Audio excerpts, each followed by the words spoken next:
There it is! Oh, okay. No. Ah!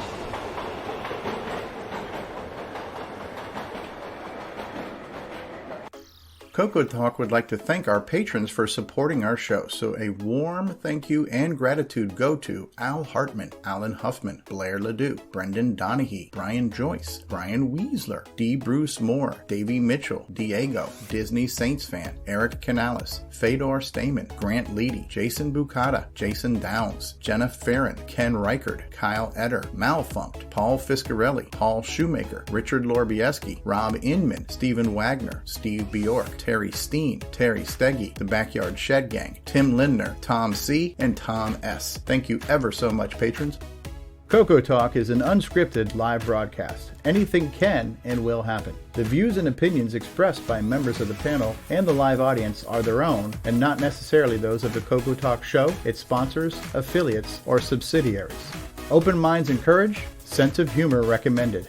If any off-color comments were made, we're sorry. Hi, this is Dale Lear, designer of TRS-80 Color Baseball, and you're listening to CoCoTALK.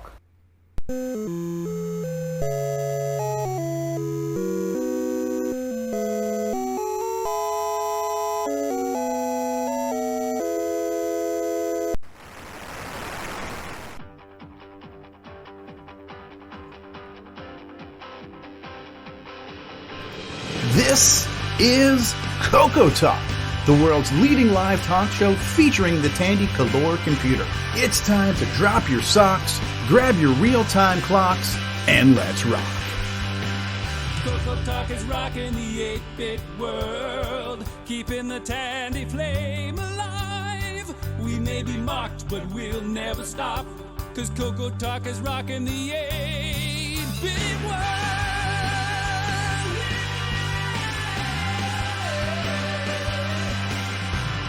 Good afternoon, everybody. Welcome to yet another exciting episode of CoCoTALK. This week we bring you episode 159, where we'll be talking about everyone's favorite operating system. I'm talking about, of course, DOS. CoCoTALK is rocking the 8-bit world, keeping the Tandy flame alive. We may be mocked, but we'll never stop, 'cause CoCoTALK is rocking the 8-bit world. All right, good afternoon, everybody. We're here, we're live, we're on the big show. It's a really good show we got in store for you today, folks. We've got an incredible panel lined up for you, or at least the people that are here on this show anyway. So we've got some people. And on the show, and the people that we have, who are the people in your neighborhood? Why don't we start off with our resident Apple guy? You know him, you love him. It's Mr. Mark D. Overholzer. Welcome, Mark. Thank you. Glad to be here. We have our backup streamer.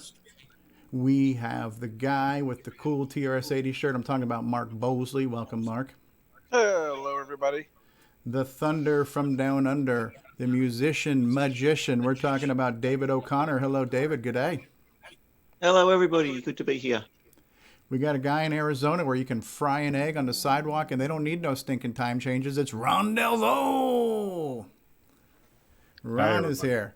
We got a guy. We came up with a new nickname for him today. We're just going to call him the Cable Guy. Cable Guy. Jason, the Coco Man Reichert is here. Hey, Jason.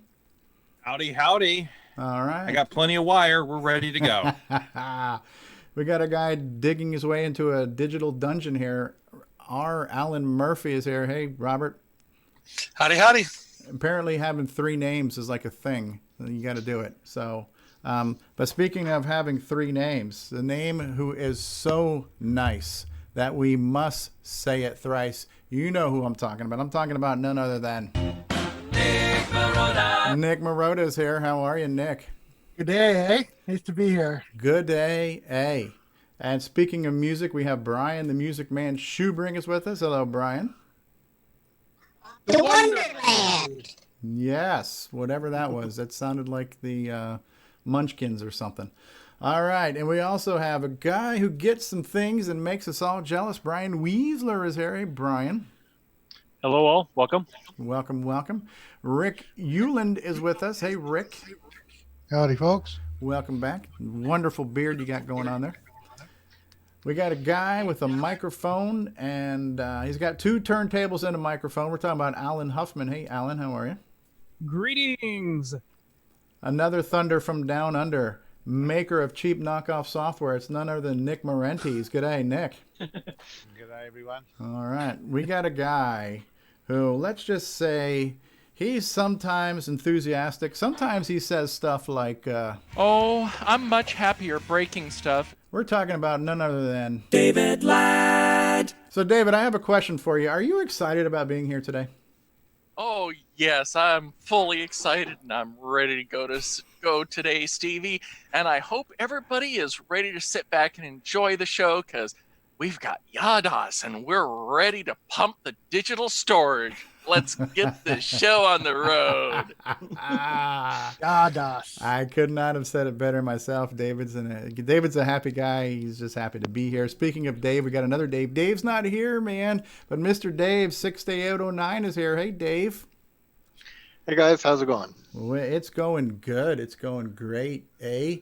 And I'm going to play a little sound bite. Tell me if you can name this game in one tune here. We gotcha. Anybody name that tune? Tough one. It's a head scratcher. The author of that and many other quality titles for the Tandy Color computer, Mr. Steve Bjork, is with us. Good afternoon, Steve. Hello from Southern California. Not so sunny today, but from Southern California. Southern California. And now we have not one, but two special guests today. But one of the special guests is not here yet, but we will focus on the one who is. So if this name sounds familiar to you, this is what he looks like. His name is Ron Klein. Hello, Ron Klein. Welcome to CoCoTALK.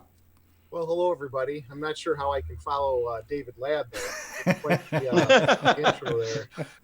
From a distance. Nobody can follow Dave. Nobody can follow David Ladd. From a distance, yeah. So welcome, Ron. We are going to be showing off something that you just posted a YouTube video about recently. Why don't you tell a little bit about yourself, and then we'll go on to other things and Yadas and stuff. Oh gosh, well, real quick, because some of you guys already know me. Used a CoCo as a kid, grade school, and got away from the hobby like many did for quite a few years. 2016 was my first CoCo Fest, and got to meet a lot of you guys, and I've been kind of just involved in the hobby ever since. I work on the CoCoPi project and just dabble here and there, mostly just interested in seeing what everybody else is doing in the hobby. So, well, you're definitely underselling yourself there when you talk about dabbling. You do a ton of stuff and things to levels that most mere mortals could barely fathom. But yeah, the CoCoPi project is an amazing project, and it really, when you and I were talking, this is the analogy that I came up with, right? So, and I'm going to use the Marvel Cinematic Universe as an analogy here, right? So everybody saw the Iron Man movie and the Captain America movie, and that's kind of how I look at a lot of these CoCo projects. Each one of these projects is kind of its own superhero, and we have all these cool things. We've got MAME, and we've got Pi DriveWire, and we've got the MC server, and we've got XWAR, we've got all these emulators, we've got all these superheroes in our universe. And then what Ron Klein did with the CoCoPi image is he put them all together and he assembled the Avengers. And so this is like everything the CoCo projects that have ever existed all now fit on a Raspberry Pi. And you put that together and you brought it to us in a very user-friendly way. It is the coolest project, and if you haven't done it, you got to check it out. But there is no easy way to say how magnanimous that project is. So thanks for doing that, Ron. It's really cool. Yeah, and like I've said before in the past, it's really the work of so many others. Like you mentioned, I kind of brought it together, but it's really it just encompasses so many other projects that other people have contributed. So to just take it and throw it on a Raspberry Pi, I did it for me originally, I figured it might be something interesting to share. So I'm glad to see it was well received. I still tried to keep it updated, still tinkering with it, and there's some other things coming, working on. Nothing I can talk about right now, but hopefully in the near future we'll see some more updates. And there he is, There Brett. he is, the other special guest that is here today. So we're going to spotlight you now, Mr. Brett Gordon. But Brett's used to being in the spotlight. He is a mega celebrity.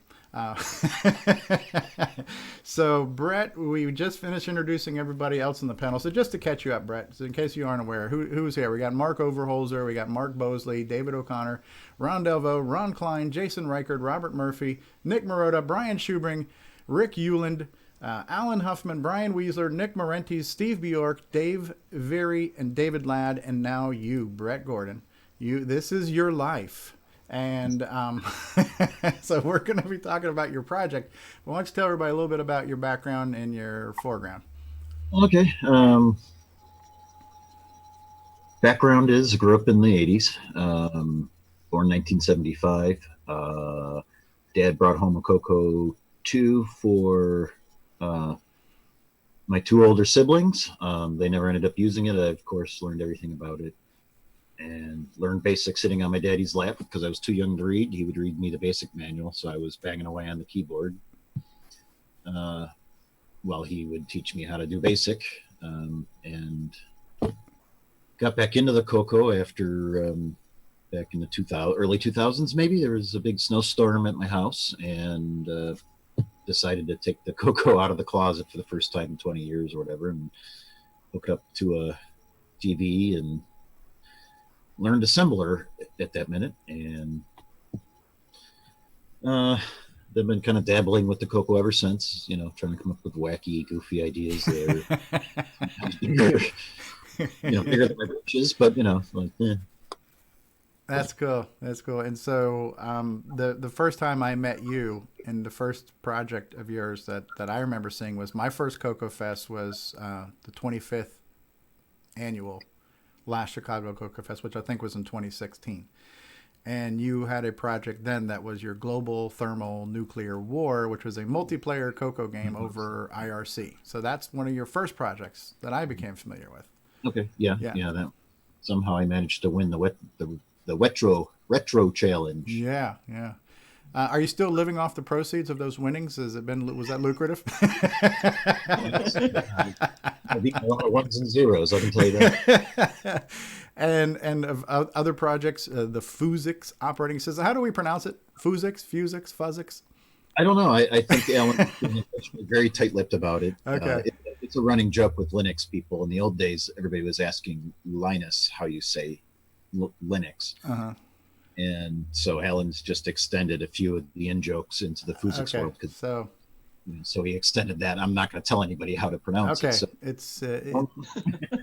And so that's another one of your projects is Fuzix. And then you also helped with the Plato term for the CoCo, which is the errata online thing, right? That's the Thomas Cherryholmes project. You helped with that. Yep. And then today we're going to be talking about YADOS. YADOS. Right. And how do we pronounce that? Are we able to get a full reveal on the proper pronunciation of that? I usually refer to it as Yadossheimer. It's like a German, like a German accent on that.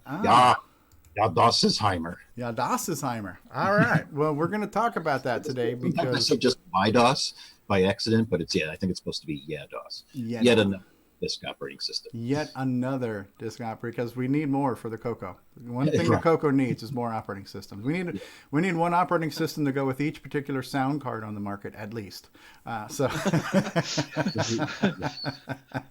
Excellent. So you announced this week the latest release of YADOS, and in conjunction with that, Ron Klein has created the epic Uber virtual hard drive image of the entire color computer archive at your fingertips, and we're going to show that off. So that's going to be our main segment on the show today.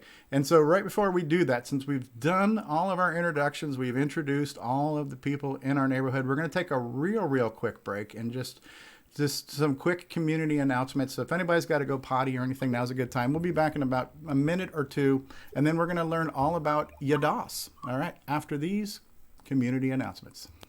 Hi, this is Eddie Zerbinski from beautiful Quebec City. Vous écoutez CoCoTALK.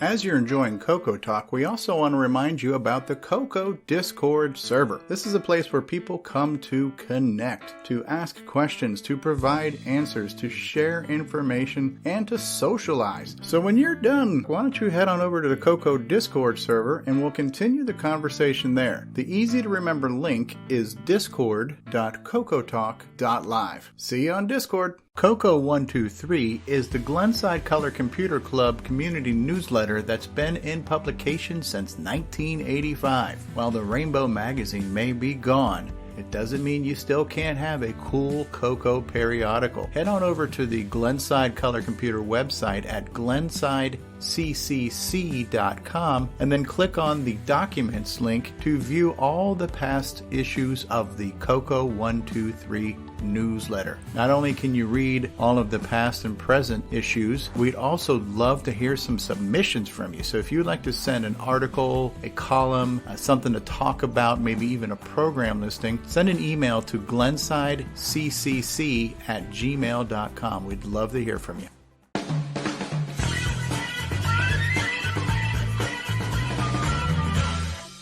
The CoCo World Map is a cool community resource where you can view coconuts from around the world. Head on over to map.cocotalk.live and see where your fellow coconutians happen to be living on the planet Earth. If you would like to submit yourself to be on the CoCo map, send an email to cocotalk@cocotalk.live, and we look forward to seeing you on the CoCo map.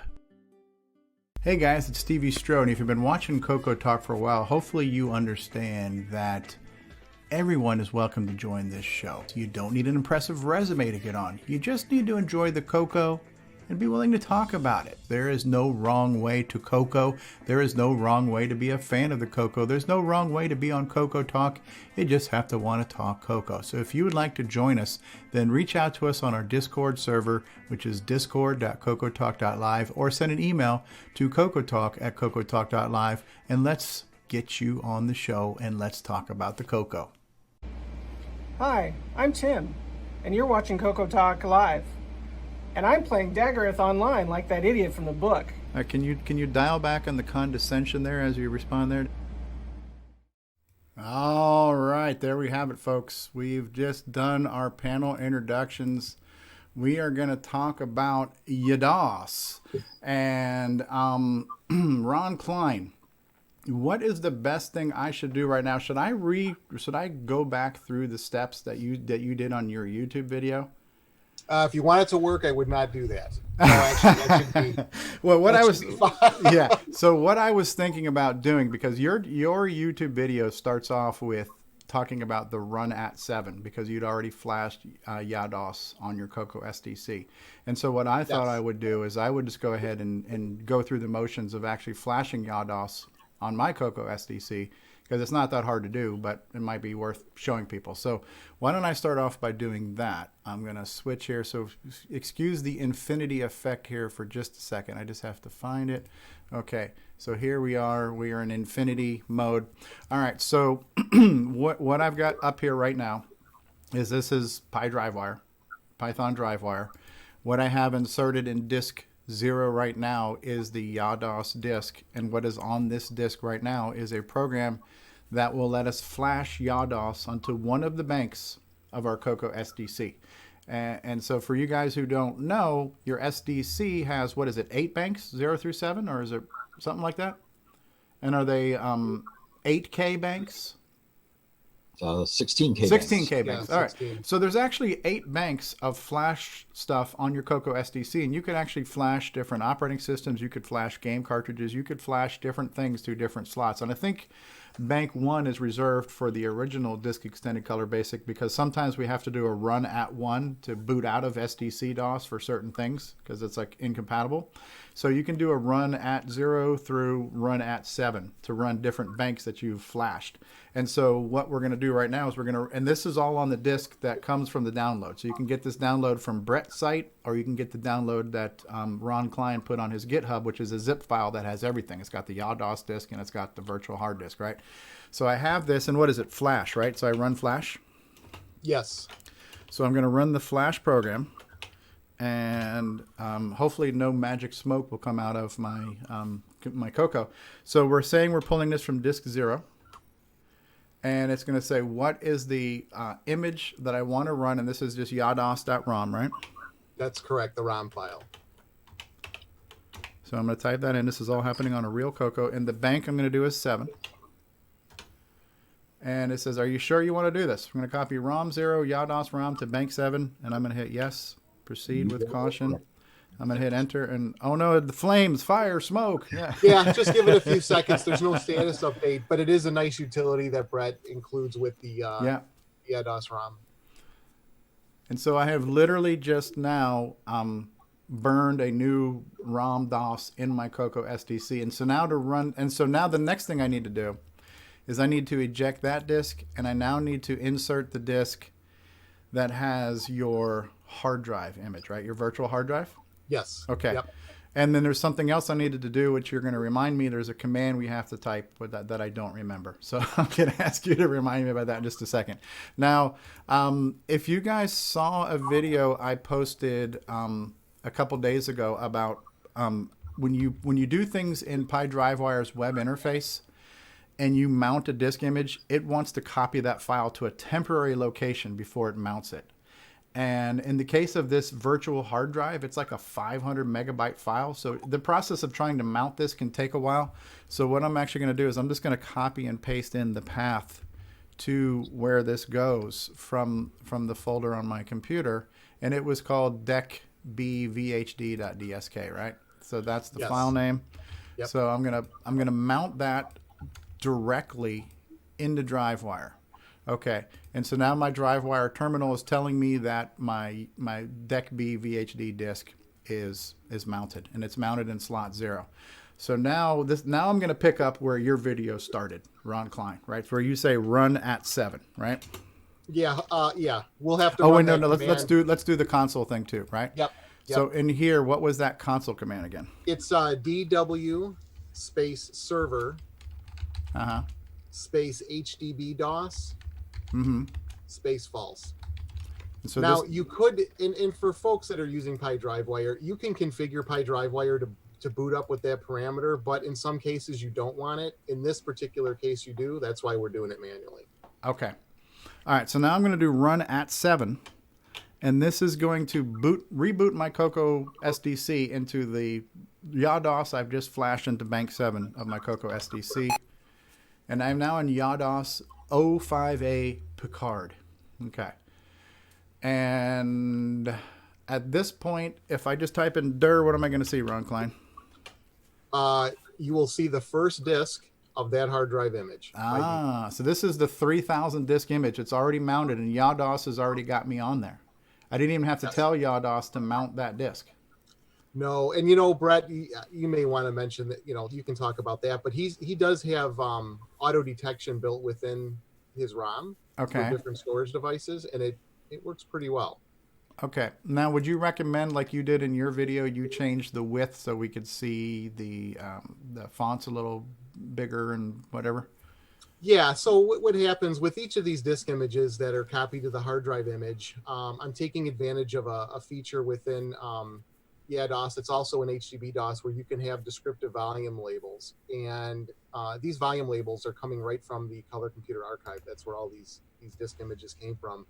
And you'll notice reverse video there. That's because, in this mode, you can't see lowercase.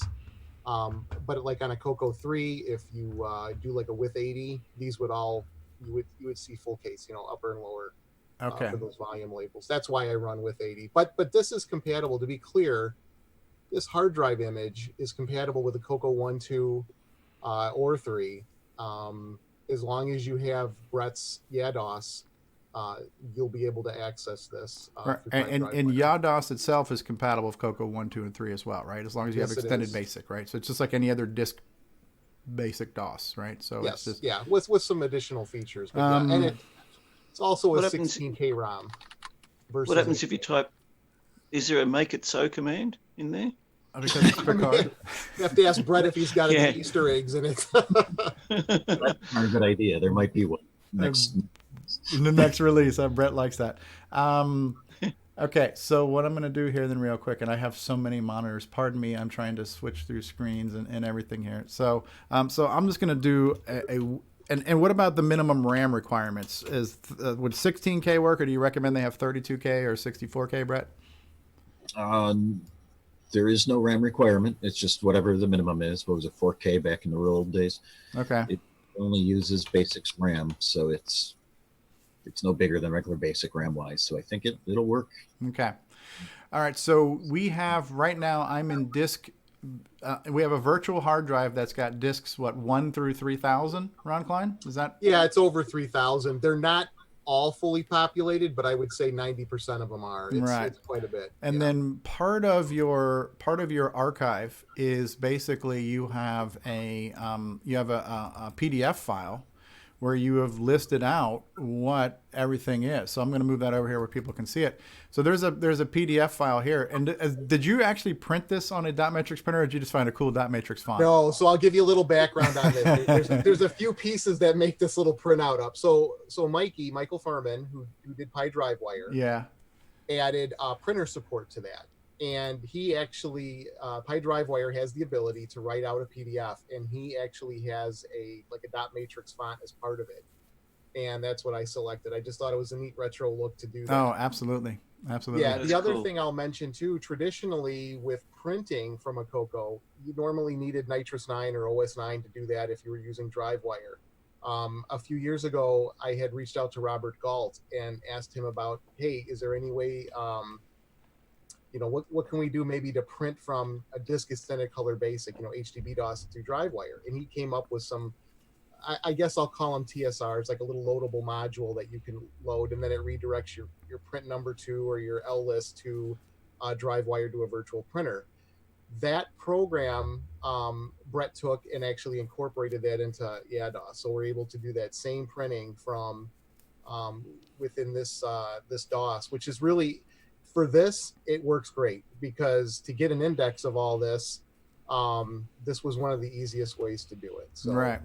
Appreciate Brett adding that. So why don't we do something real quick too? I'm going to show off the disk image. Let me switch back to the screen where you guys can see it. Why don't we take 2 seconds and give a real high level explanation of what YADOS is and what YADOS does. We know right now YADOS is something I can boot up to. We know YADOS is letting me get to a virtual hard drive and look at 3,000 disks, but it wasn't designed just for that purpose. So without getting deep into it, give us a little elevator pitch on what is YADOS. Yeah, YADOS was my own tool that I used when I got kind of tired of having all these storage options and not being able to clone disks from one storage option to the other without using some sort of disk imager on my real computer. And I took a look at it, and all the existing options, HDB, namely at the time HDB DOS, allows you to use real floppies and a hard drive, or real floppies and DriveWire as your drive, or real floppies and a SCSI controller as a drive, or so on and so forth. You always had real floppies plus another thing. But what if I wanted to have an SDC and an IDE? Can I transfer files using regular basic commands? Could I do that, by somehow sticking extra drivers in and switching them in and out? And through a couple of different versions of it, that's exactly what I did. I ended up creating my own DOS. It has some pretty cryptic commands, so the setup is awful. That's why what Ron's doing is so nice. Okay. But it's designed, I crammed, 8 different type of device drivers into the DOS. And I can pretty much stick it on any machine I own, the same image, and it'll run. If it's an SDC, it'll figure out the SDC and load it up. If it's DriveWire, which usually I'm doing DriveWire, it'll figure that out. IDE, it does some of the virtual hard drive stuff from MAME and VCC. And, it does the FPGA SD card natively. Wow. So is it kind of like plug and play in the sense where you are detecting some of the known file devices that CoCo's can possibly have? Yeah, it's pretty caveman when it comes to auto detection. Auto detection is kind of one of those things I just don't think is worth bothering with. It just doesn't. This is my own personal tool, so I always said like, auto detection. It seems like a lot of work for just me. So I just I run through the list of drivers. I try each driver in turn. As soon as DOS finds something on one of those drivers, it stops and proceeds to call that your first disk and let you do all the rest of the setup yourself. Interesting. But what's cool about it is you can take your 4 DOS floppy drives, the drive command that you in regular DOS. You can attach those 4 to all different things.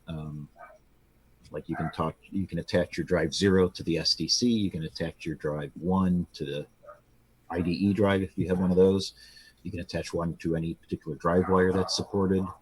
And you can copy files and navigate using the regular basic commands rather than just stuck a bunch of drivers in IDE. And came up with a system to basically allow you to set them up yourself. So now, this sounds like something that David Ladd would have a floppy-gasm over. Right. Let me add a few things to this too, because there's really so much to this DOS that I've used as part of this project with the hard drive. So, Brett talks about the auto detection. This hard drive image that we're looking at today, we're using it through Pi DriveWire because really it's the simplest way to get it loaded. And it works across all the platforms that Brett talked about. However, that same hard drive image could work on the SD card on a CoCo SDC, SD card on a Glenside controller, a Super IDE controller. Like Brett mentioned, the CoCo 3 FPGA, there's an SD card in it. All the emulators, VCC, MAME. XROR does support hard drives, just not to this size. I'm working on the side with Karen to see if we can get that changed. But the other thing too, depending on what storage devices you have, in fact, with this latest release of YaDOS, Brett has the ability, it'll do auto detection in a certain order. I think it prefers drive wire type storage devices first. If it finds something there before anything else, that's what it loads, that's what it uses. However, at boot up, at power up of a CoCo, each of those device drivers is assigned a numeric ID. You can hold down the key on your keyboard to have YaDOS force the load of a particular driver, give that priority instead. So that makes it very convenient as well. The other thing that this DOS does is you can actually interface with a DriveWire server and issue commands right from DOS to eject and load disks on the server from a basic program, right from commands. You can do it through a basic program or you can do it interactively. And if you have a CoCo SDC, there are certain commands that you can issue where you can load and unload disk images on the SD card right from commands within this DOS, whether it's in basic or interactively. So it's extremely flexible if you're going to write programs and do automation. And that ability is what allowed me to populate this hard drive image. It was all done on a CoCo. I mean, literally reading in a bunch of files and copying them to the hard drive. And it was because of YaDOS I was able to do that. So there's a lot of other things as part of this. It's in the README file that Brett provides with this. But I just wanted to kind of put that out there. There's a lot under the covers with this. Neat. Yeah, and again, so this is meant to be this presentation we're doing today is meant to be kind of a high level look at it and just kind of basically, to be completely honest, I'm just ripping off your video, Ron Klein. I'm just redoing your YouTube video. No, that's fine. but at least we have you here to talk about it in a little bit more depth, right? So, but to be fair, right, this was inspired by the YouTube video that you posted, and so far I haven't done anything that you haven't already shown everybody. So here we are, so this is a virtual hard drive that's got over 3,000 discs. The first disc is got this designer thingy, and then there's the PDF file that gets into how many discs are on here, and we can just start to scroll down. And for example, look at Ron Delvau's picture collections are on here, right? So Ron, you start off around 2653, and we've got Orchestra 90 and Drivewire and ESP, and we have adventure games. We have all kinds of stuff. So if you scroll, Poltergeist by Tandy, that is on disc number 1869. So I just picked that one at random. What would I do to jump to disc 1869 now? I would type in drive space comma 1869. Yes. Okay. And then that is a command to quickly navigate this entire hard drive full of these disk images. Now, why does this say the pond? is your reference off now? The pond. No, did I read the number wrong? Yeah. Oh. That's interesting. 1869 says the pond. 1869 says the pond. Says 1868. Sorry, my bad. Bad memory here. I'm a short-term memory. So it'd be drive space comma 1868. Great year, by the way. So now if I type in there it is. So this is disc 1868 out of 755 trillion discs that exist in this thing here. And so now if I just do Lodem Polter, all right? And Stevie never exaggerates. I've told you a million times not to exaggerate there, David. So, right. Lodem Polter, and then exec. This should be booting up Poltergeist, right? And boom. Epic fail. So that was probably maybe a CoCo 3 or 6309 problem. I'm not sure. But I don't know what the hell just happened there. And Poltergeist. Okay. Poltergeist got in and messed it up. Yeah, that was the actual Poltergeist. We probably would have had better luck. That might be working correctly.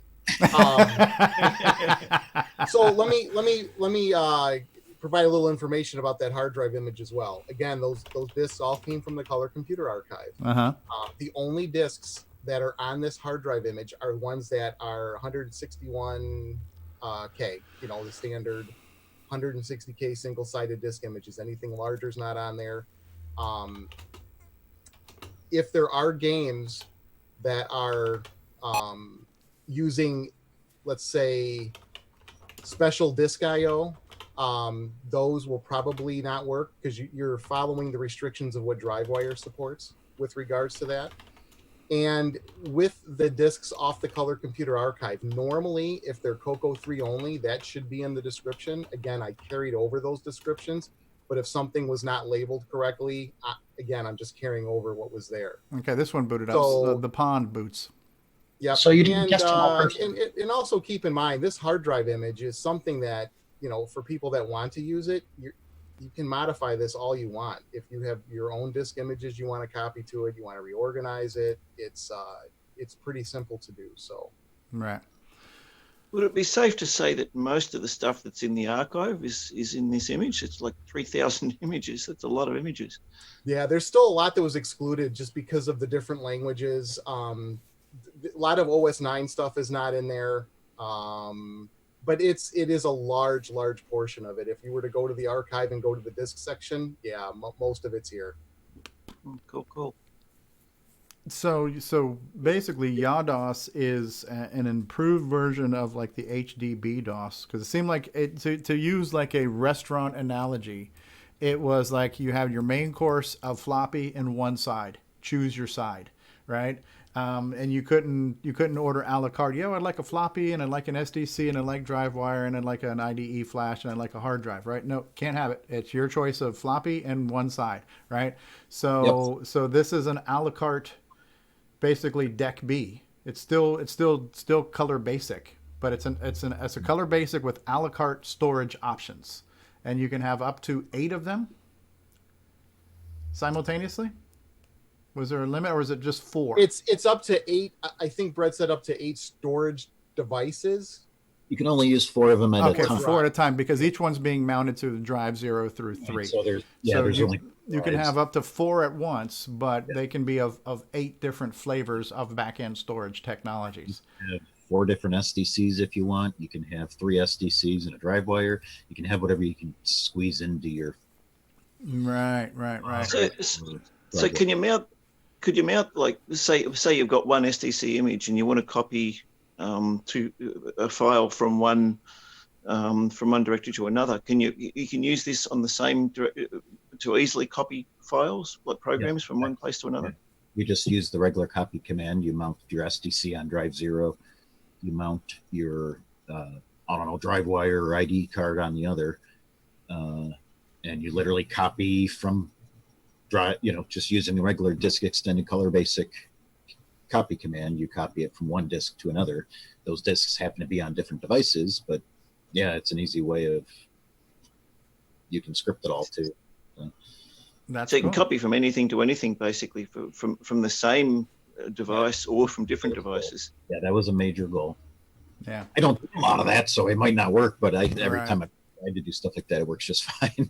Usually, I'm just kind of using DriveWire to load up my own noodly projects. And outside of OS 9, there is just no easy way to support multiple types of storage systems, right? Because OS 9 has got the ability to load drivers to access things, but if you got things on floppies and you want to get these floppies to an SD, or from your SD to a floppy, or you want to take a bunch of stuff from your CoCo SDC and dump it into a virtual hard drive like what Ron Klein has just done, the possibilities are not completely limitless, but there's a vast array of different combinations of storage devices and cross-pollination opportunities here. So that's really cool. And I'm not a technical guy. I'm not a floppy kind of guy, but I understand it enough to appreciate how cool that is, Well, let me add that I didn't really think anybody would ever use YADOS to Ron's extent that he took it. I mean, I had all these partitions that it supports. I had the system built, but I really don't exploit it very much. I just know I can put it on any CoCo I can find and eventually end up using a disk somehow with it. Yeah. Hey, Brett. Hey, Brett. Hello. We have a question from Facebook, or sorry, YouTube. So Tim Franklin said, how does it handle programs with multiple disks? That's a good question. I've been thinking about that. So if you were to mount this with DriveWire like we're doing now, nothing says that you can't just remount a new disk in the middle of the game and have like on the back end through a DW command or something. Yeah. Well, in this particular case, if it's a game, you can't, you're in the game, you can't type anything to change it, but you would go to the Pi DriveWire server and just change it there. Yeah. It's kind of a way around it. If you were to have the same image mounted via let's say an SD card on a CoCo SDC, even though the CoCo SDC supports that, using its native operating system, it would not work in this particular case. You would want to do it. So that's actually a pretty good benefit of mounting it via the DriveWire way. So you can actually exchange disks if you need to. Yeah, so behind the scenes, you've swapped the virtual floppies, and the CoCo just thinks there's a new disk of Mylar in that drive. Yep. So using this method, you could basically load up something like ColorMax, create your graphics, then in Pi DriveWire, change the disk to a different disk, and then save the actual file onto a different disk to what the actual CoCoMax program's on. So you can actually, taking that, nothing says you can't load another hard drive image on, let's say, disk 2 or disk 1, however you look at it, on the Pi DriveWire server. You could have a whole nother 500 meg virtual hard drive on, actually in all 4 slots if you wanted. I mean, it's really that flexible. So, your storage that you have access to, like on the CoCo, is almost endless at that point. Yeah.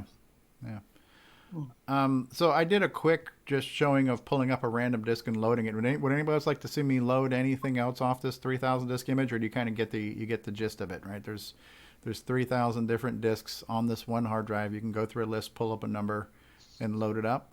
Anybody want to see more? I mean, I know I showed it and I kind of went over it quickly, but Ron Klein's got the YouTube video as well. Did we post a link to Ron Klein's YouTube video by any chance, Mark Overholzer? It'll be in the news when we get to it. But yeah, I did post it earlier. Okay. I can post it again. Yeah. Also, we have some Nitrous 9 questions here from Roger Voss, but Which somebody else. has nothing to do with what we're talking about right now, but that's okay. We can still try to answer them. We have some Nitrous 9 savvy folks here, hopefully. So, all right. So, but before we move on to the Nitrous 9 question, does anybody want to see anything else on the Yados and on this epic disk image? Anybody want to see anything else, or do you all kind of get it and you've seen enough and you understand? Well, there's 2,999 more you haven't shown us yet. Would it be worthwhile showing the process of copying from one physical device to another?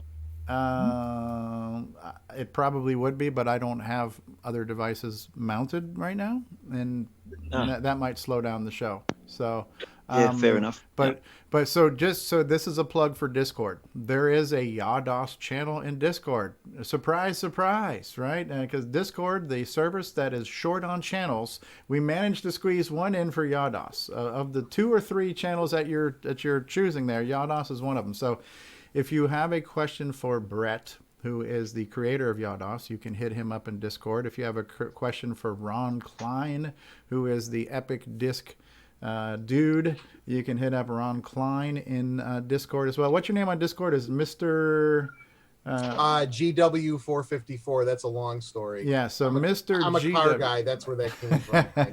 So Ron Klein is on Discord as well. So if you guys have more questions about Yados, and this conversation can definitely go deeper. And for those of you on the panel right now, if you want to ask Brett or Ron a question now, but let's try to keep it shallow because we don't want to start getting into the deep driver level discussions. But if you have some general questions, feel free to ask Brett and Ron Klein now, and if not, we can move on to the next thing. I don't want to rush through this, but I don't know if we've talked about it, we've shown what it does, and yeah, Ron Delvaux has a question. Hey, Ron. Yeah. Is there a document showing syntax for Yados, commands? Yes, there's a README. Is it a manual? A manual. But it's it's all right. If you see any spelling errors, let me know. Let me pull up a readme.txt and see if... Okay, here it is right here. I will bring up the readme.txt real quick and show that off. Let me go to my center screen. Way too many scenes. So yeah, right here in the readme text, it says Yados is a branch of HBD DOS, originally on an 8K ROM, and it gets into some of the technicals.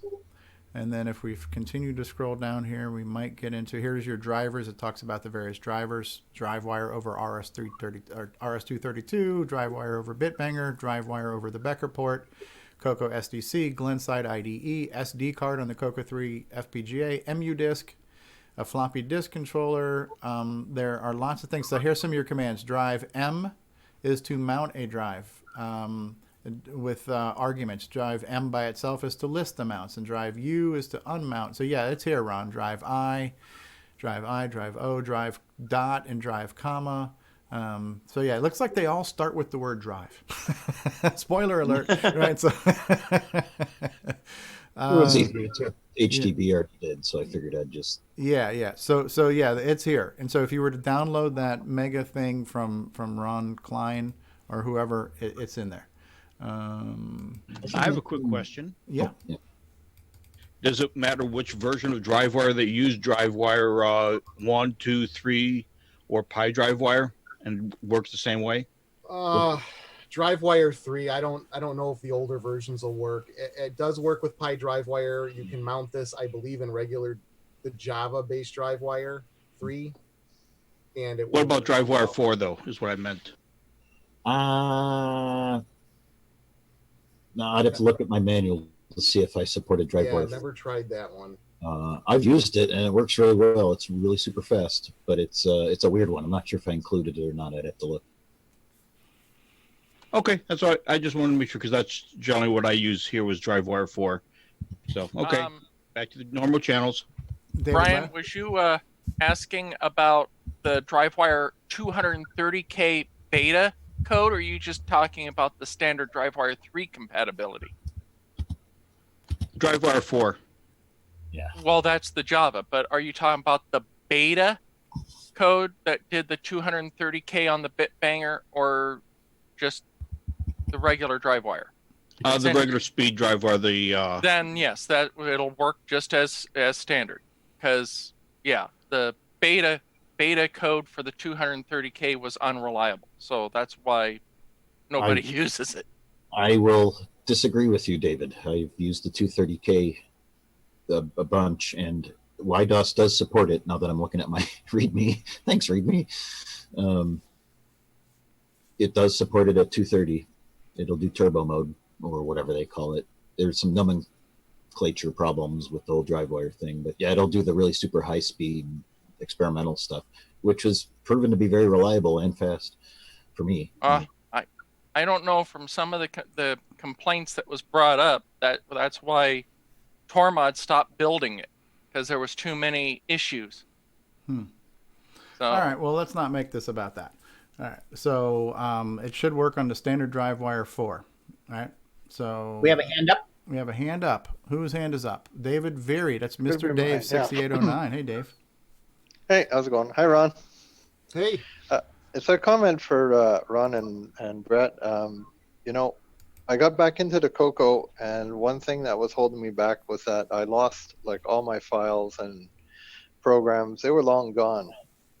So this kind of stuff is really useful for someone getting back into it, that, you know, we don't have to set up floppy drives. We don't have to, you know, feel bad that we lost all these programs and don't know where they are. That is true. Yeah, I see this as a great resource for somebody who needs to archive things. I've got a lot of this. I've got a lot of real floppies that I need to move to SD, or I have a lot of stuff I want to like to move to disk images to put on the Color Computer archive, or just get it into DriveWire or whatever. So, and you can script it all in BASIC. Wow, script it in BASIC. That's cool. Wow, and now how much would you pay? By the way, how much does this cost, Brett? I give you money. This how it works. You got to buy him a beer at CoCo Fest if we ever get to one, right? Our Tandy Assembly. So, awesome stuff. So, now, is this CoCo 1 compatible or just CoCo 2 and 3? I just kind of saw the docs and CoCo 1 compatible as well. In fact, I'm using here's a plug for David. I'm using one of his modified RS-232 packs with a CoCo 1, so I can run at 115K. And but if you have a CoCo SDC or Super IDE and a CoCo 1, it'll all work. As long as you have YADOS, this latest version, you're good to go. Okay. CoCo 1, 2, and 3. Yep. Yeah, so that's cool. So basically, Ron Klein has taken the entire color, or not the entire, a vast majority of the Color Computer archive have all been bundled up into a virtual hard drive that you can now browse on a real CoCo 1, 2, or 3, browse through these disks and load these disks at will on a whim, if I may say whim, and check Why are you them out. saying it weird? I'm saying whim, on a whim. And when you're done, have some cool whip. But why are you saying it weird? And it's so that Stewie, not Stevie. that is the coolest thing. It really is. And as me being a new devotee to DriveWire, I bow to the DriveWire. I'm gonna change history here. I'd like to say that from day one, I've been a huge fan and supporter of DriveWire. I've always said DriveWire is amazing. It's incredible. It's fantastic. Incredible people are working on DriveWire. We're doing amazing things. It's fantastic things we're doing with this DriveWire. I'd like to take full credit for DriveWire. DriveWire was my idea. It's getting deep in here, isn't it? Yes. Make the CoCo great again. Yes. So, and let's have some cool whip. So, to go back and edit some videos. Yes, we will. So, you know, I do want to say, I know I've told Brett this many times. He's been very patient with me as I've been beating this thing up. So I appreciate all the work he's put into it and all the numerous requests I gave him for things. He works on stuff so quickly. He never complains. At least at least not to my face, so that's great. And the same with Michael Furman too. Yeah. He's been such an advocate of DriveWire, and that program, that whole thing he's done has been fantastic, and these two products go together so well. So yeah, a lot of credit to the original DriveWire and HDB DOS, as a matter of fact, and then of course these modern spin-offs of those same technologies. It just keeps getting better. So I would also like to add that the capacity limits, which I never really put through the calculator until Ron was trying to squeeze 3,000 discs. And I was like, what? Yeah. I never actually did the math on all the drive geometries, but he can squeeze, what does it turn out to be, about 3,500 or something like that, or 3,300? Yeah, I don't remember what the exact total is. David Ladd even ran some numbers for me, because he's Mr. Floppy, and I gotta consult with him. So yeah. I will say though that that's just one drive of 4. Right. So we could mount 4 virtual hard drives, each having roughly 3,500 floppy disk worth of content on them. Yeah, 14,000. I mean, that's a lot of stuff. I can make it bigger, but Actually, if you would like to think about it, the DriveWire server, you can mount 0 through 255 disk images, which means you could actually access 256 disk images worth of maximum capacity. a lot of this. I gotta hope it's enough, but yeah, well, I mean... All right, so I'm just gonna add one more thing to that. All right, so I'm gonna top you both. Because you can issue DriveWire commands from YADOS, you can just sit there and mount and remount stuff on the host itself. So you have unlimited access to storage. Unlimited. You are only limited by your imagination and ability to pirate software off the internet. So that's amazing. You didn't say that out loud, did you? Not at all. Not at all. So I think it can do. I think if you multiply it all out with DriveWire. Where's the link for YADOS again? What is your site? Is there an easy to pronounce URL to your website, Brett? Yeah. Just go to Google and look up CoCo Boot 2. Okay. I think we've got it in the news too. We're going to run when we get to the news, we'll run the link. Yeah. Hey, Ron. Yeah. If you look in the YouTube chat, it's back 5. Sorry, the other Ron. Ron Delvo. If you look in the YouTube chat and go back 5 posts, 1, 2, 3, 4, 5, 6 posts, you'll see the link to Brett's site. Fantastic. So we're not done with the show. I think we're going to move on to more stuff to talk about. And you and Ron Klein and Brett Gordon, you guys are welcome to hang out with us as long as you like, or you're welcome to leave whenever you like. But I want to thank you guys. And there are so many people doing so many projects, and there's so many projects out there. And so I just want to say thank you, Brett, for a lot of the stuff you've done, because I don't know that everybody is quite aware of that. I think there's so many things out there that there's the people who know about it, they love it and it's great, but there's so many people who don't know about DriveWire. There's so many people who don't know about this, or don't know about that. So if we can take this opportunity to, like what Ron Klein started with this video showing that off, and we could start to show people there's these things out there, and like me, as soon as I saw PyDriveWire and what PyDriveWire could do, all these light bulbs started going off. I wonder if I can do this. I wonder if I can do that. Let me see if I can do this. And so just the very fact that you're being exposed to something, you may say, okay, that's cool. That's not for me. Next. Or you might be like, oh, that's kind of neat. Now let me see what I can do with it. Right. And so I'm glad we're able to add one more thing to tell people about this YADOS. It's really cool. Right. So thank you for all you do. I think you're probably an unsung hero that not a lot of people get to know you that much, or the things you do. So let me just say thank you, Brett Gordon, for all you have done for us, and Ron Klein as well. You've done a ton of stuff with your CoCoPi projects, and you're the emulator guru. You help out everybody with all these questions, So this is the best spirit of the community, helping the community going on here with all you guys. So thank you very, very, very, very, very much for that. We will take a commercial break. We will come back with our GameON segment with international internet celebrity Nick Marotta. We're very lucky to have him in our midst here. We got some top talent on this show here.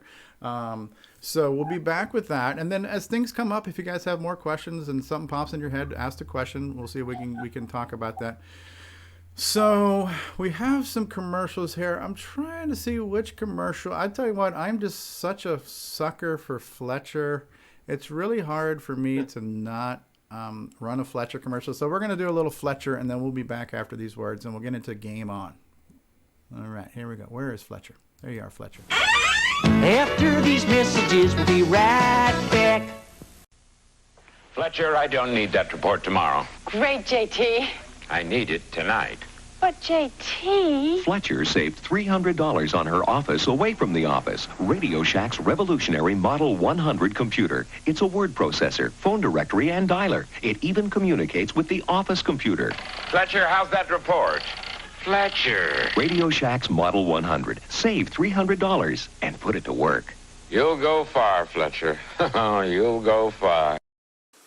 And now, CoCo Thoughts by Samuel Gimes. On holidays, Uncle JT would entertain us with stories of his business conquests and his assistant who would meet any deadline that he imposed, no matter how ridiculous. Well, until she shot him in the face, that is.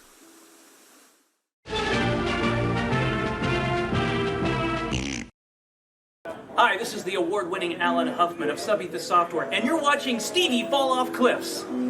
What's going on, guys? Stevie Stroh here, and I want to say thank you so much for being part of this adventure with us. It's been such a great experience in doing CoCoTALK every week, and the support we get is just amazing.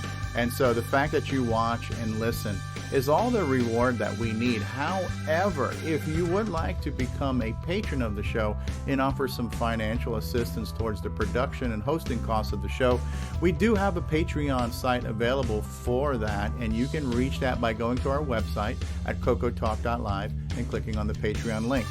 But just do us a favor and watch and listen to the show. Hey there, I'm Marco Roser, and you're watching CoCoTALK.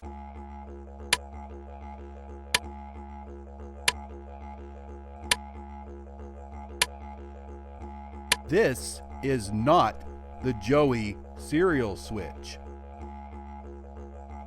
This is the Joey cereal switch. Control up to 3 cereal devices. Order yours today at cocoman.biz. Radio Shack, America's technology store. Right! This Christmas, Tandy has a very special offer. A family color computer pack to take away at a very special price. This family computer comes complete with software and costs an incredible $449, a saving of $241.69. It's powerful, educational, and ideal for the young and young at heart.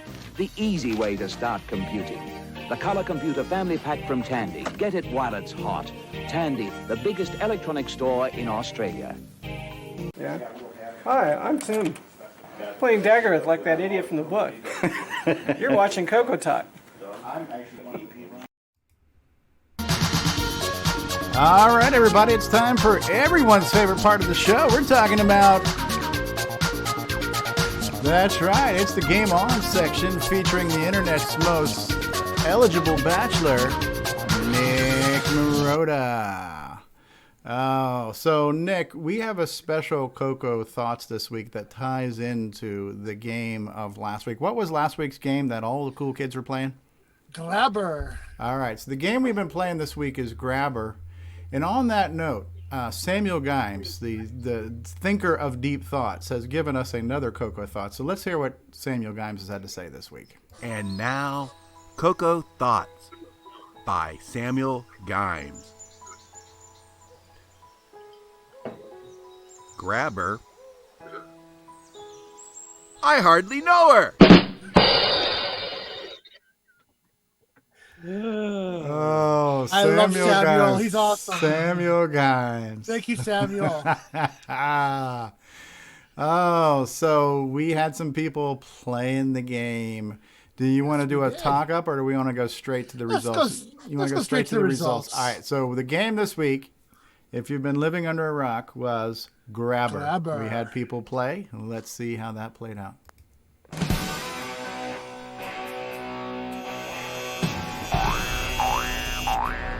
High Score Challenge with Nick Verona.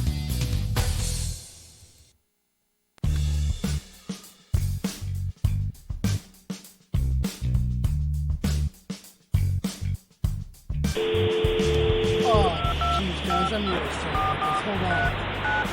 Ma! Ma! Yes, dear? I'm online with my friends. Oh, sorry, dear. Remember Saturday afternoons is CoCoTALK? Yeah, I forgot. Oh, sweetie.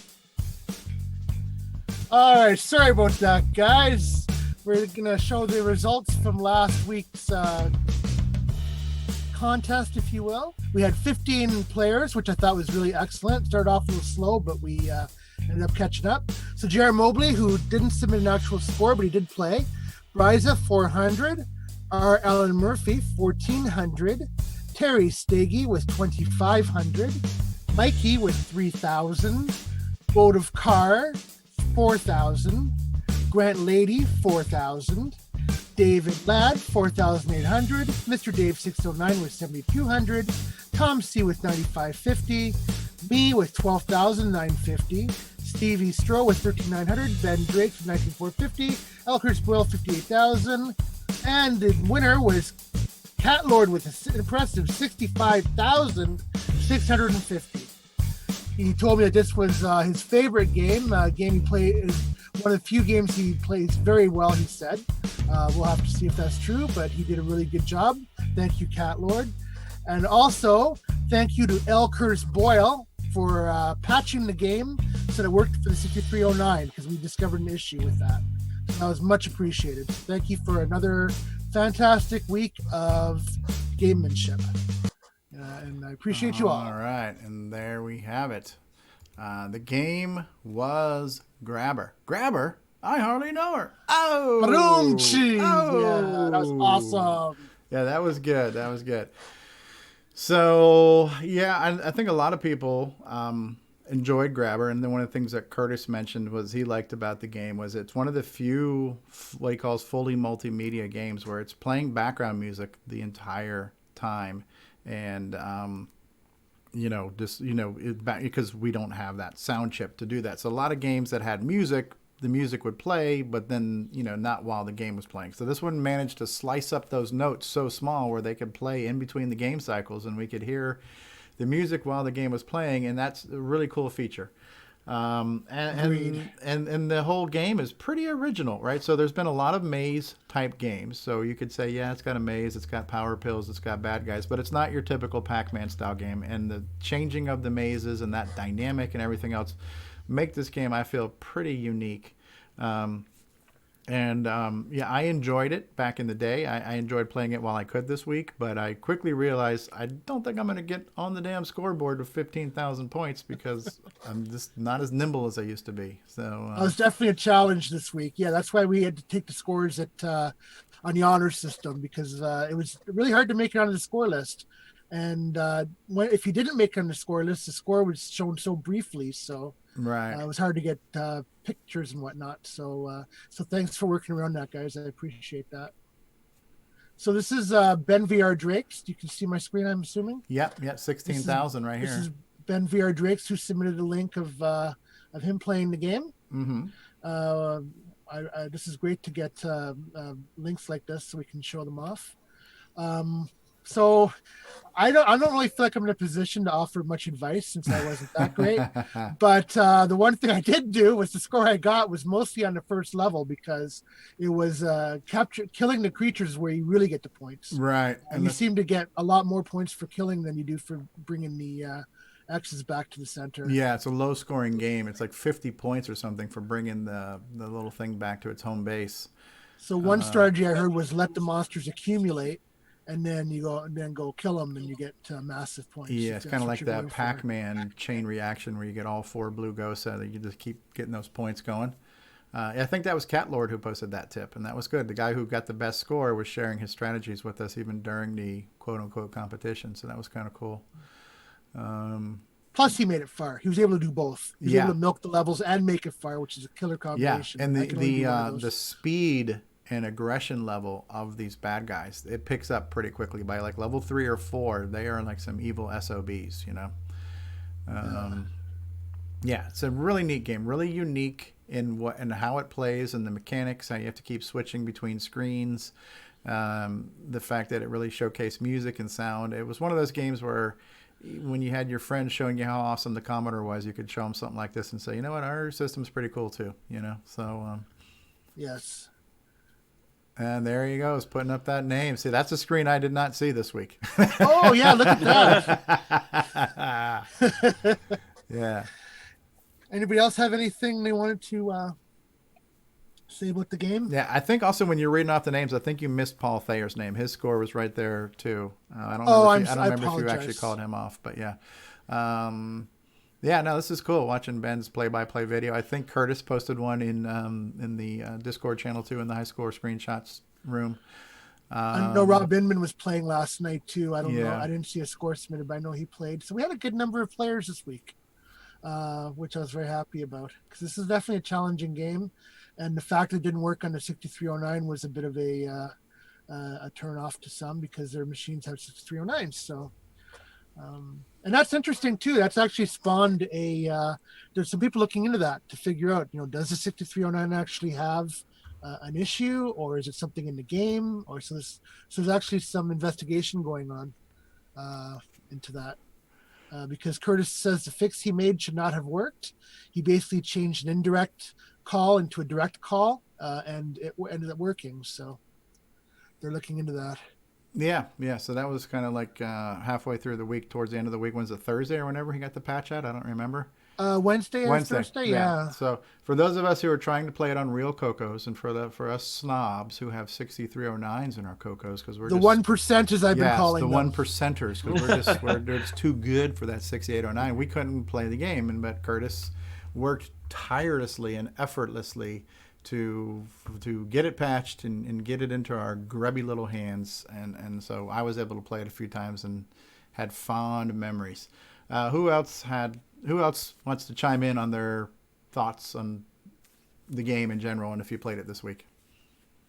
Just a very cool game. First time I'd ever played it. Yeah, welcome Glad back. to hear that. Welcome back, Rogelio. Nice to see you again. Thank you. Did you That's play part of why we do Grabber this. this week? I tried to, but the first try I did, the game just crashed on me, and I didn't get back to it. I left the screen open just to take a picture of the high score. Then the power went out, and that's it.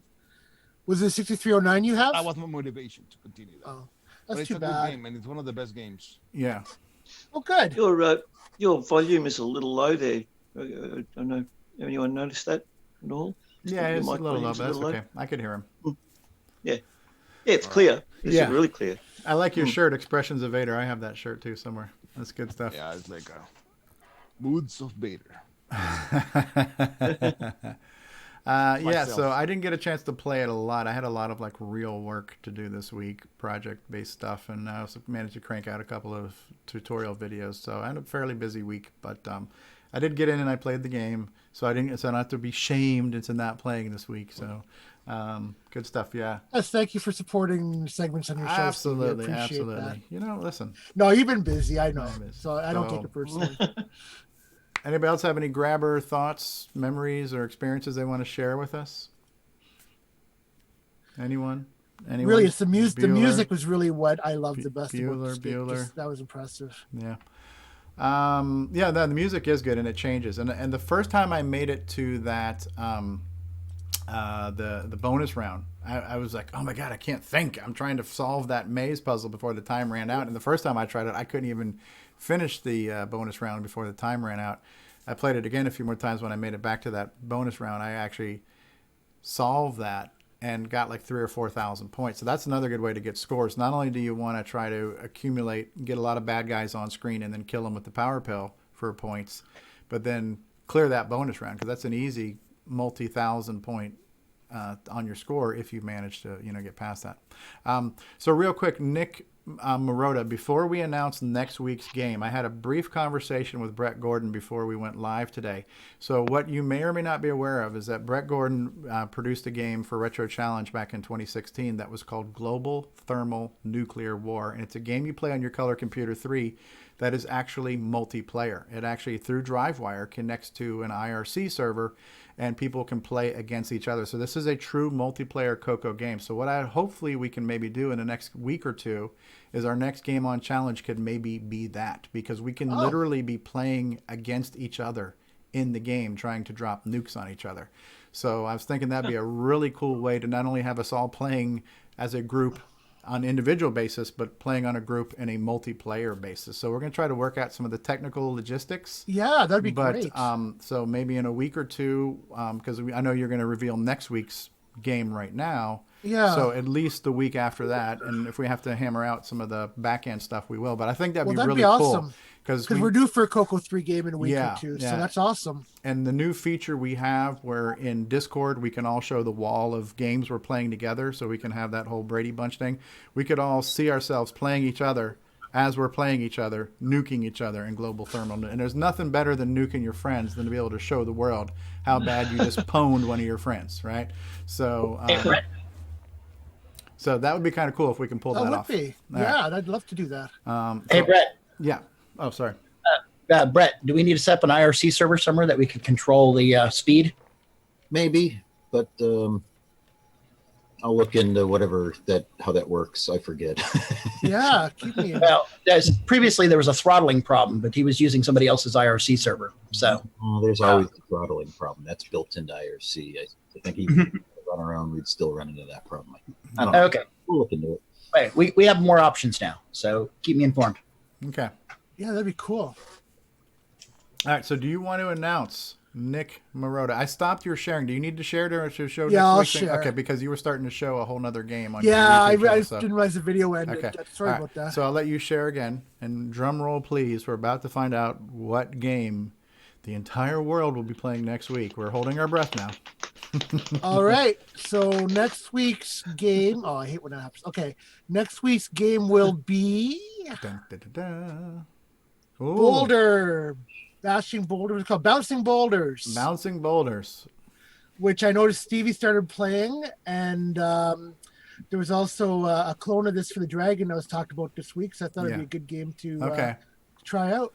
Okay. So well, Bouncing Boulders by Dicom. Yeah, this is one of the ones I tried to play over DriveWire, and it wouldn't play over DriveWire because it needs to load a second bin file. There's 2 bin files for this to load. Yes. Yeah. Because I know we've talked about Boulder Dash in the past, and I don't know why. My memories of this game are not fond because I just don't remember understanding it or liking it. I don't remember why.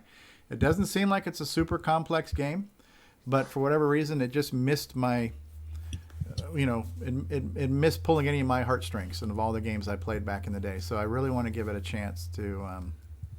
Yeah, because as this year, it's a pretty popular cross-platform game for a lot of different platforms, and so we got our version. So yeah, right. So there you go. And from what we can tell right there, it looks like the link to download it is on Curtis's Games List website, which means we are legally able to tell you to download this, right? So one of the things we want to make sure we're trying to not do is to condone software piracy. So the games that we play, we want to make sure that we're suggesting you play games that we know are free to play, right? So this one is. That is on Ron's disc. It's disc number 958. Ah, there you go. There you go. Hopefully it'll load over DriveWire there because I had a problem with it. So because it has to load a second binary file. And it seems like some of these games that are using illegal ROM calls or their own calls that aren't going through the ROM calls, they seem to crash on DriveWire. So we'll see, but that would be cool. So next week is Dicom's Bouncing Boulders, a clone of Boulder Dash. Runs on CoCo 1, 2, and 3. And I played it on the keyboard, right? So you don't even need a joystick. All right, so it's got 4 directions, right? And we tried it on a 6309, and it's fine. So hopefully there'll be no... Right? For the so 1%. Thanks again, guys. For thanks the again, guys. For the 1%ers out there, we have problem, right?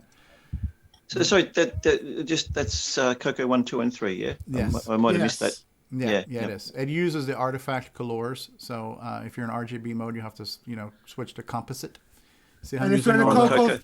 if you're on a CoCo 3, hit F1 to reboot first, so it comes up in the right colors. Oh, yes, yes.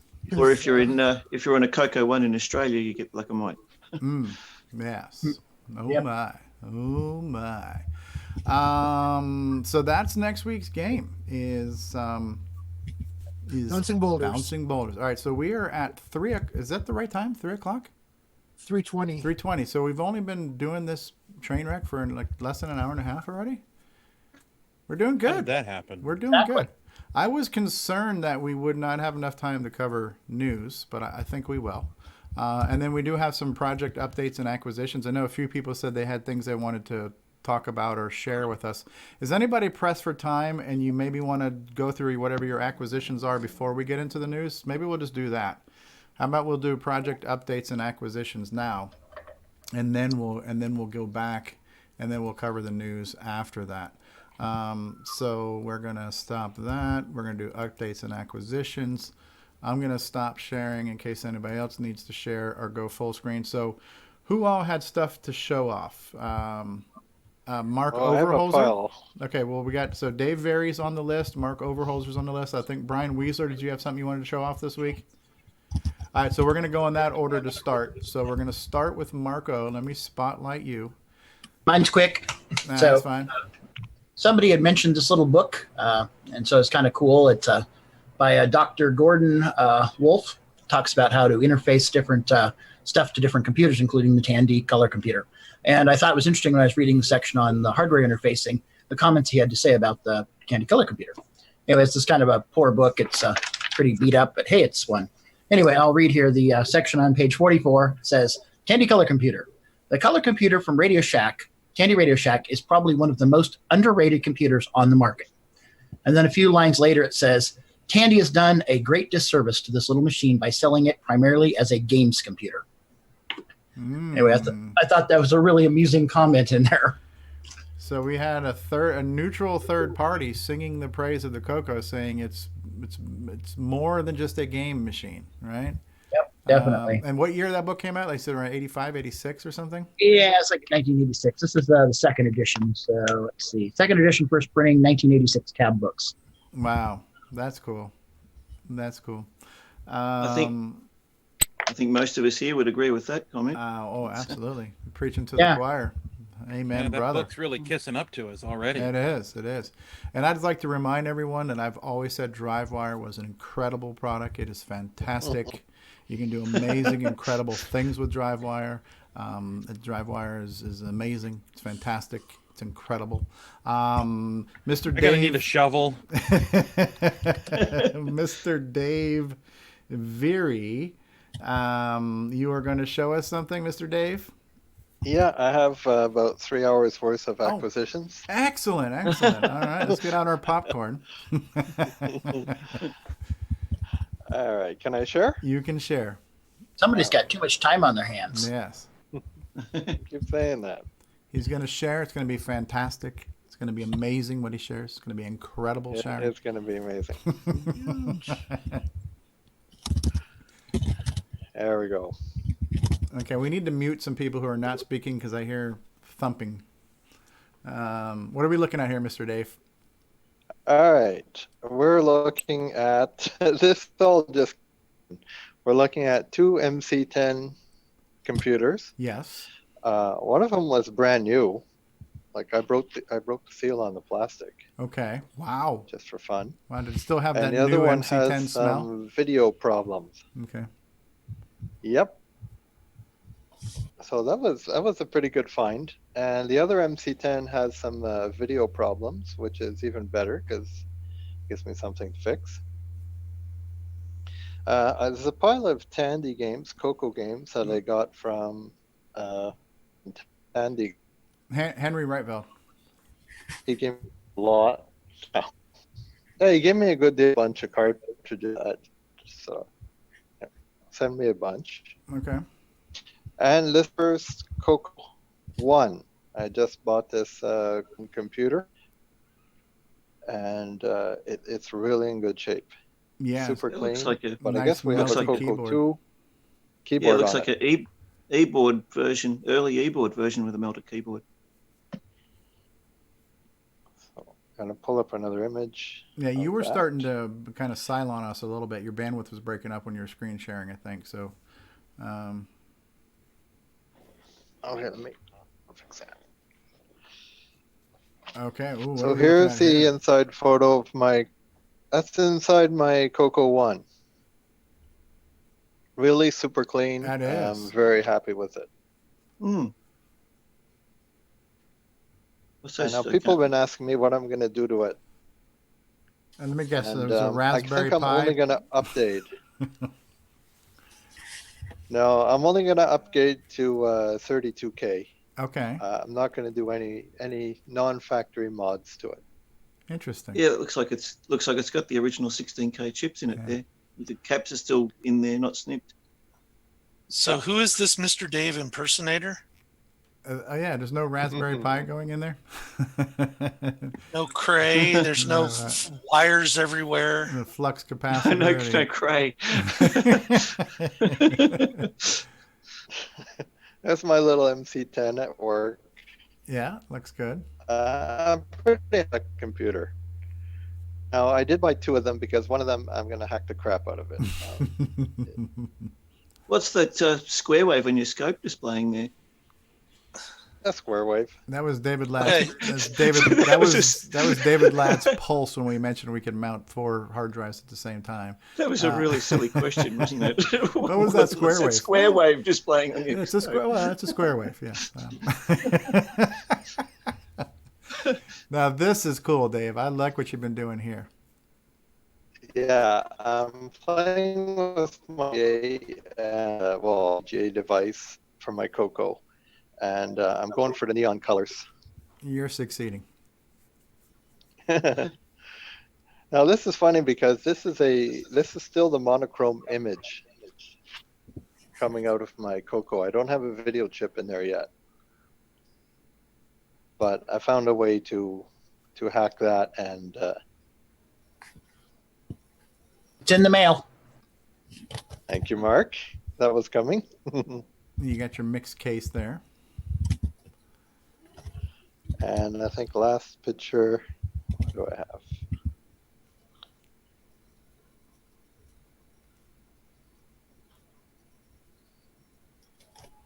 Just more, I've been playing a lot with the VGA signals, having fun with that. Hence the scope, I guess, in the background. Right, and then this is your hacked ROM that you've done. Yeah, the previous one. Yeah, oh, cool. Brings up lists the CPU there in the basic prompt. Yeah, and if it's a CoCo, if it's a 6309, it comes up in the peach color set. If it's a 6809, it boots up in the green color set. Is that true? Or something like that. Yeah, still like that. Yeah, it's such a cool project. You're such a freaking hacker there, Mr. Dave. Oh, grab her. I hardly know her. Not gonna let that one drop, are we? I'm actually really happy about getting the MC10. I'm gonna have a lot of fun with that. Yeah, and I'm right with you there because now that I have the Pi drive wire, the next thing I have a list of projects I want to explore. I've always wanted to see how the MC server works, which is basically the MC10's drive wire server. And so now I need to find my MC10 and my MCX128 and mess around with that. So next week you're going to hear Stevie say, "I've always been a fan of the MC10, and all you doorstop naysayers, you doorstop demons, you." So I should bring a bigger shovel for next week, is what you're telling me. Make the MC10 great again. And just wait, 2 weeks from now, I'm going to tell you how awesome Nitrous 9 has always been. Nitrous 9 has been fantastic. It's incredible. You can do amazing things with it. I can multitask. I'll go ahead and rent a dumpster. And 4 weeks from now, it's going to be about the Model 1. Oh, yes. It's never been replaced. Starblaze by Greg Zumwalt. That's cool. Cool stuff. Yeah, that was one of the games I got from Henry. Neat.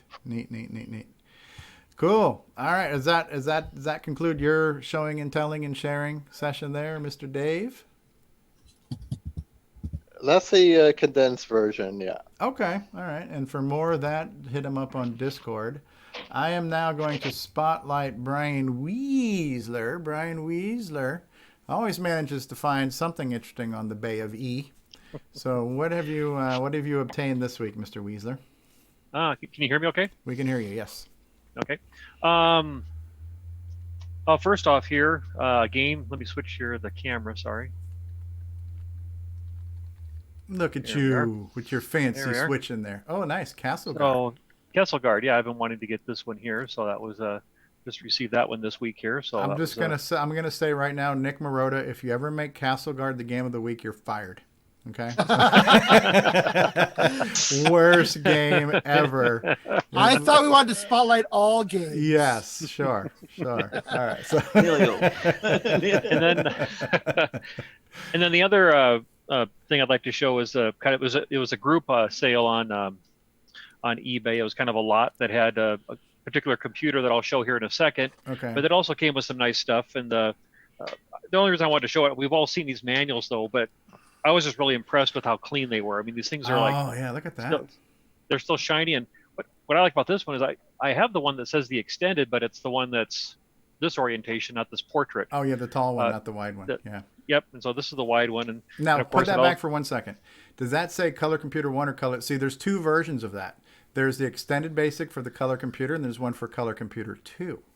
So there's actually variants on that. So if you're a true collector, you want to have a little of all the above, right? So all of the above, then it's okay. Yeah. And then Stevie, of course, you're just being an enabler, is what you are. You know, right? Yeah, because Brian needs encouragement, right? So and then it also came with the getting started manual too. Yes, so neat. So came with. Now, how many chapters is that? The 13 chapter or the 54 chapter version? Because there's two versions of that one too. There's the original one. Here we go again. Putting me on the spot here. Let's see. I guess I'm not sure here. We'll have to look and see. Well, if not, you need the other one. Yes, I'll need the other one there. Yeah, so, yep. Because the first run of that book only had 13 chapters, which ended up becoming section 1. And the final run, it was in 4 sections, and the first book only gave you section 1 of 4. So okay. That's a highly coveted collectible prize too. Yeah, 25 chapters in this one. Okay. So. And then also in the group was a 263022 floppy drive. Probably not very good. That's a great model. Yeah, 22. 22. One of my favorites. Yeah, 22-36.22. Oh, awesome. Great. But it came with the controller and the ribbon cable, and it practically looks unused. Yeah, I mean, the cable. Bring back that floppy again. Is that the silver chassis? Yes. Yes, it is. Let's look at that one again. And show me the red, faceplate. green, RGB artwork. Yeah, show me the faceplate. Okay. Okay. Does that say Color Computer, or does it just say TRS-80? Color Computer mini disc. Right. So basically, when the CoCo first came out, most of the peripherals were TRS-80 Model 1 peripherals. The first floppy was that silver full height floppy. And I don't even know if the first floppy had the color badge or if it still had the black TRS-80 badge. I'm not sure, but that's basically a Model 1 floppy drive, right? 35 track, single-sided, single-density 35. David Ladd would know. He's all about the floppy. So that was my first floppy, was that silver, double-wide one. I never had the thinner ones or the sideways stackable ones or anything. And then the other thing that I was really that I really liked about it is we've seen the Craft joysticks, but they were the cream color. This actually came with a pair that's actually gray. Ooh. And I'd never seen gray before. Now, are these CoCo crafts, or are they something else crafts? Yep. Okay. No, they're the CoCo. Oh, wow. Yep. And it looks like it's got a molding there for the second button if it was to exist, like on a CoCo 2, huh? Yes. Oh, yeah, right. Like a little button. I just never seen the gray ones before. No, though. me neither. I've never seen one with a wart on it there where a button should be either. So that's kind of cool. Does it have the center pin? Center pin on the connector. The connector. No, it is not. Okay. Yeah, there's a little gold thing there where that would be the pin for the second button on the CoCo 3. That's where that would be. Right. So yeah, that was kind of nice that those came with it. I just never seen the gray, which kind of ties the whole package together, being the CoCo 1 and everything. Absolutely. And that thing is clean as a whistle. Yes, this is the CoCo 1 that came with it. It's a 26302A. I that was Canadian. the main reason why. It's 302A. And that was 302A. And that was the main reason why I grabbed it up, is because I didn't have one of these as part of my collection. But then the anomaly about this whole thing was this connector on the back here that had everybody talking. Yes. I don't know if this will come into focus or not better, but it's kind of a weird connector there. There you can kind of see it. Oh yeah, it looks It's like a Becker port, isn't it? That looks like David Ladd's navel. And it has a little bit of a, I don't know what kind of a, but it has like a little, It has like a quick release. It probably is spring loaded. You pull back. yeah. and- So I haven't been able to find a connector to hook it up though. But what it is connected to, on the inside, because everybody's wondering what it was speculating. Yes. It's a composite mod. Well, can you please pronounce it with the proper composite? Composite mod. Yes, thank you. The video does work on it through a TV, but the composite, I have not been able to get it to work yet. Been checking voltages. I'm not sure if it's the chip itself. It looks to be an op amp that's on here. It does go kind of to that funky connector, so not having a connector, I've had to use like jumper wires to the video cable to even see if I can get anything out of it. But I've been unable to get anything out of it yet, so it's going to be kind of a work in progress. But it's kind of a spaghetti mess connection here. This was actually wrapped in masking tape, which was so brittle it just fell apart by even just touching it. So, Wow. so somebody had put this together. But people are wondering what kind of project was on the inside, and it's a composite video mod. Have you tried changing the plastic bag? No, I have not. This is my plastic bag, as you can see This is an here. It's insulator, quality made in China. Yes. Yes. So. That's where I get all my pandemics from too. I ordered the number 12. So Have you tried taking a picture of that special jack and doing a Google image search on it? No, I've not gone that far. bring it up again. Try that. Let David O'Connor get a look at that. I was wondering, David, does that look like any type of broadcast connector you've seen before, like some type of weird RGB or Tip it up a little bit BNC more. or something? It looks. There we go. Like an XLR or something? It looks more like a military connector to me. Okay. It's got those weird. It has a look like I've seen like microphones, like on Citizen Because Stand. it looks like they're kind of swirly, twisty connectors there. So it's Yeah. not just straight in XLRs. It's almost like a push and twist, like kind of like a BNC type push and twist to lock. Yeah, that's why I suggested the military thing. A lot of the Yeah. military connectors had lockable connectors for that reason, so they're reliable, basically. Six connectors, it looks like. Yeah. Looks like there's And a center. 1, 2, 3, 4, 5 in the center. So Yeah. Yeah, and the center is ground, and then they're using one of each of the. They're using like a pin. Well, let's see. They're using like a pin here and a pin there to for the audio. Now the audio does work. We just been told by Tim Franklin this is what's known as the CNC. So we have the BNC, which is the British Naval Connector. This is the CNC, the Canadian Military Connector. So yeah. is that what you use to hook into a CNC machine? Yes. There you go. And listen to CNC Music Factory while you're at it. So. The audio is making it to the jack, because I've checked that. So Okay. we are getting audio, but I haven't been able to get video yet. What's the part number on the op amp? Is it like It's an LM. It's a 2903 or something? M248, or it's an LM310N. I've searched for both of them. Oh, 310N. Yeah, that's it. Yep, and they both come up as an op amp. Yep.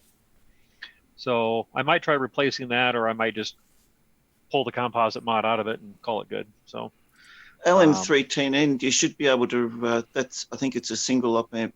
Might have compensation. You should be able to replace that with if you can't find one with a compatible device. The main thing is to make sure the bandwidth is high enough for video. Okay. So I'll check that out. There's this ground wire that's kind of hanging here that I'm not sure what it goes to, but when I check the other cables, they are making everything to ground. Voltage is making it to the pins, so it might just be a bad chip. And the CoCo, other than that, works fine, and the RF out is good and everything. Correct. Yeah, Yep. that's a super clean CoCo. Yeah, I mean the inside of it is very clean. Everything works on it just fine. Yeah, so, I mean that silver paint finish is real shiny there. You know. Yeah, Probably the nicest CoCo one I've seen in a long time. Yeah, absolutely. It looks almost brand new. Yeah. Oh, wait. The warranty's been voided. Uh-oh. Yeah. Someone broke the seal. Yep. And we are missing 1 foot too. That was one Uh-oh. thing. So I'll have to get that replaced. So yeah. Those are easy. Those type of feet are still made. Yes. Yep. So Yeah. I'll grab some of those. So. Nice pickup. Now somebody else grabbed the. There was an X-Pad that went on sale this week or this past week for $60. Yeah, it was. I saw that it was like for $60. Yeah. Yep. Nothing. And looking at the pictures, that was brand new. Because Yeah. usually that card that goes around the outside where you can pick the different colors. Usually it's all marked up with pen marks and things like that. Right. It looked really good. That stencil looking thing. Yeah. Yeah, I was tempted by that one, but I have one that's out of a box, and then I have a brand new one in a box. That's my saver, and it's like, I don't need another one. So. Okay. Cool. All right. So, and then I have another project I'm going to I'll probably put some pictures on for next week there, but I'll hold up on that. So. Okay. Did anybody else have anything they wanted to show off? Anyone else? Show and tell? Anyone? I've got a little, I don't have any so much show and tell, but I've got an announcement to make. An announcement to make. Okay. Oh. Yeah. Do we have a special intro for that? We probably do. That will. Go ahead, David. Yeah, I'm in the process. I almost finished redoing my studio, and I've got a new album that I've finished the mastering work. It'll be released this week. I've actually got 3 albums that I'm working on, but that's not my announcement. That's just a little sidetrack thing there. The announcement is I have a new domain name that I've just registered. I haven't done anything with it yet, but I'm planning on doing some big things with it. And I think it's a pretty cool domain name. It's 6809cpu.com. Oh, neat. So I'm going to be I got 6809cpu.com because I've got a number of projects here, not just CoCo related, that use the 6809. In the studio here, I've got a number of synthesizers with the 6809. But I've also teamed up with the original sales and tech guy from Fairlight in Australia, and we are restoring original Fairlights at the moment. So I'm going to have Fairlights here in my studio, and they're all based on the Series 2X was based on multiple 6809 CPUs. So yeah, that's. I've always wanted to have a Fairlight. Now I'm going to be actually restoring them. So it's pretty exciting. Videos, please. Yes, there will definitely be videos coming, and Those I'll be were using Those were very expensive back in the day. Oh, if you wanted to buy my name, if you wanted to buy a Series 2X back in the 80s, it cost the same amount as the average house. Could you? What is a Fairlight? Is that a type of keyboard or? Yeah, the Fairlight CMI. CMI stands for Computer Musical Instrument. Was the first hardware-based sampler synthesizer. You may have seen them. There's like a trapezoidal-shaped CRT screen with a light pen, and you can touch on the screen with the light pen and create sequences. Peter Gabriel used it. Kate Bush used it. Tears for Fears used it. Just about everybody. Herbie Hancock. Just about anybody who was anybody in the 80s used a Fairlight at some point if they were in a big studio. Peter Gabriel's Most of the effects. Yeah, most of the effects for the movie Aliens were done on a Fairlight by the director and his wife at the time in their living room. Wow. Yeah. The Fairlight was an Australian invention, huge success. It was the forerunner to all the other samplers that come out afterwards, the budget cutting ones, the basic ones. But the big unit was always the Fairlight, and it's based on the 2X is based on multiple 6809 CPUs. Each card in them, there's like 8 or 16 voice cards in them. Each card has got a single 6809. The main computer's based on dual 6809s going together. So yeah, the reason for getting 6809cpu.com was because I want to obviously incorporate all my CoCo stuff, CoCo 1s and the CoCo 3s that I've got here, but also put stuff about other musical instruments such as the Fairlight that also use the 6809 CPU. Neat. Excellent. So would these things have like a MIDI on it that you could use your CoCo to control them or do things with them? Or no? Absolutely. The Fairlight's got multiple MIDI in and out. It's got SMPTE timecode in and out. You can synchronize it to just about anything. If you can think about something to do in a studio with a musical instrument, a sampler and a synthesizer, you can do it with the Fairlight plus more. Neat. It's just one of the most incredible instruments ever made. It's all over 80s music. You listen to any of the 80s hits, and you're just about guaranteed to hear Fairlight. Very, very cool. Who else had something they wanted? Was there somebody else? Sorry. Sorry, there's one more? little- One more? Okay. Yeah, one quick little thing. Just getting back Okay. to the books. That were, I don't know if you can. Let me full spotlight screen you my- again. Sorry about that. You are back. I have multiple copies of the Getting Started books. Nice. That's from two different computers, and they've both Okay. got Color Computer 2 written on them. Okay. But the ones that had Color Computer 1 and Color Computer 2 were actually the original ones. That Yes. one there. Nice. As you can see there, that says TRS-80 Color Computer. When it has color spelled wrong, too. It doesn't say color. Yeah, but we can fix that. I've got another one here. This one here has Color Computer 2. Color. written on There it. we go. We have it. Oh, see, there's another variation for him to collect. Yeah. So I have a sound bite for that. Hold on one second while I play the sound bite. Color. It sounds like you're saying the word color, but with the U in it. Yeah, you guys couldn't hear it because I wasn't sharing sound. That's fine. All right. Yeah. All right. okay. So we did it. Yeah, All right. on there it's also got Color Computer 2. Okay. So Color. it was the Getting Started one that had the 1 and 2 in it, from what I can tell. All of the going ahead ones that I've got basically had Color Computer 2 written on them. So I don't know whether there was a Color Computer 1 of the extended basic. Maybe there was. Yeah. It But just said, it didn't say 2. It just said going ahead of standard color basis for your color computer. There was no number after it. Kind of like they didn't call the first movie Jaws 1, right? So. Yeah. Okay. Yeah. Makes sense. Yeah. So yeah, neat. Okay. Anybody else had anything to share? Would anybody like to share their feelings? How are you feeling right now? Anybody want to share their feelings? Anyone? No? Does David want to, would you like to purchase my handle? Your handle. Oh, he Yeah. has his screen name is Mr. 6809. He will be willing to. Oh, yeah, right. Yeah. I'm going to upgrade anyway to the 63, so. Oh, there you go. Nah.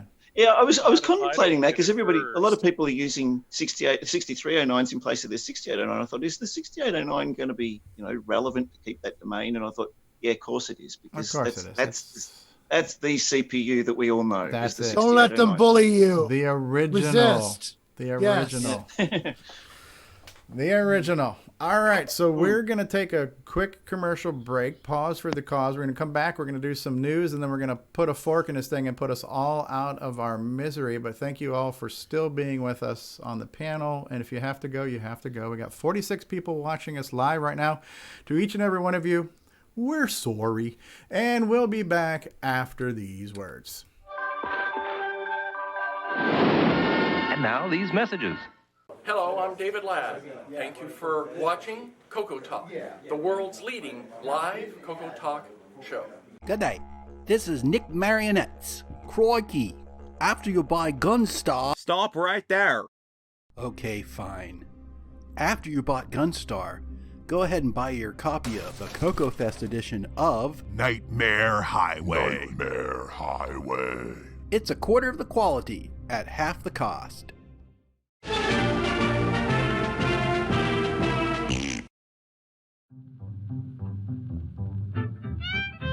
ESP 8266-01 RS232 TTL Wi-Fi network 4-pin DIN Bitbanger DB9 PC IP DriveWire.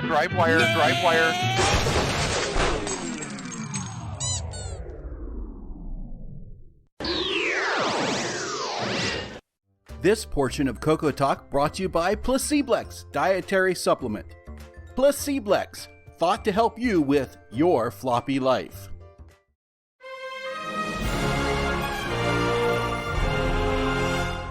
In a world where hard drives rule and floppies are superfluous, one man,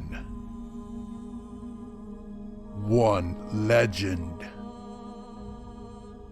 one old fart dared to learn the floppy and took the brunt of jokes. Then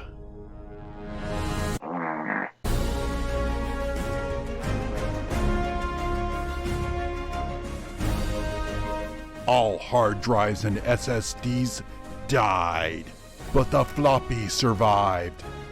And the only man who knew floppies became a legend once more. Floppy Life, the David Ladd story. This summer, straight to YouTube.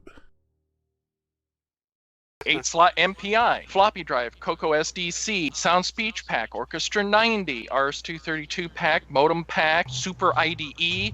You start adding all those together if you want them all usable at the same time. Well, guess what? You just went over the 4-slot MPI. David Ladd. Oh, I'm much happier breaking stuff. From around the world, what you need to know. Get caught up on News with L. Curtis Boyle. And now a Muppet News Flash.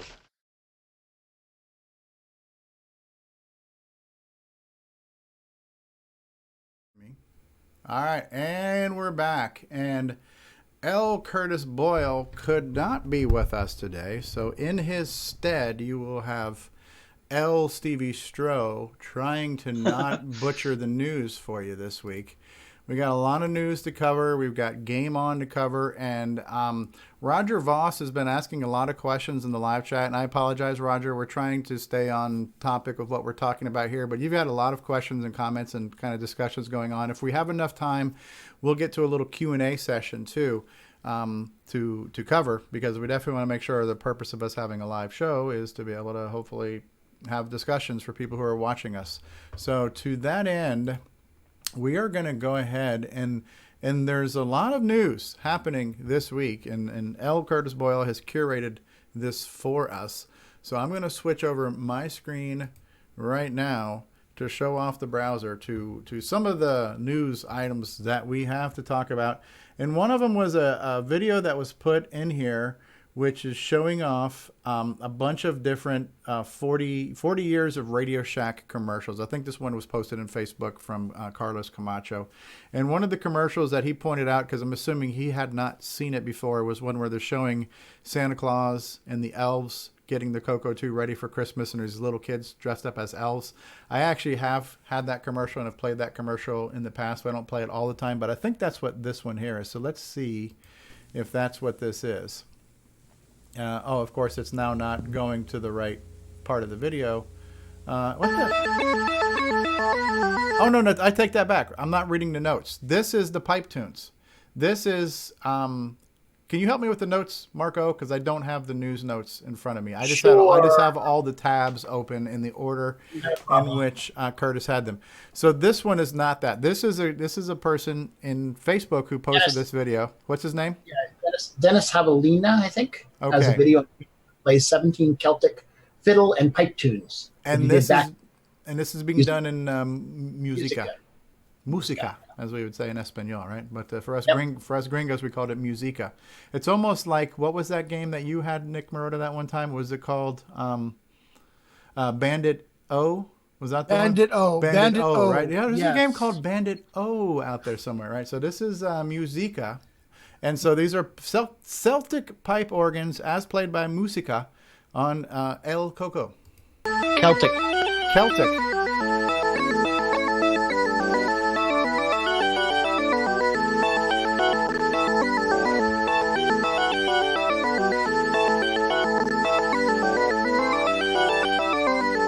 And there you have it. Get out your kilts, put on your man skirt, and start dancing a jig, all right? Let's all do it. Everyone, come on. Who's with me? Was that using the 6-bit DAC, or was that an external sound card? It sounded very DAC-y. Might be the Orchestra 90. Hard to say. Yeah, that's what I was wondering. Sounded very, very DAC-y. Hopefully I'm going in the right order.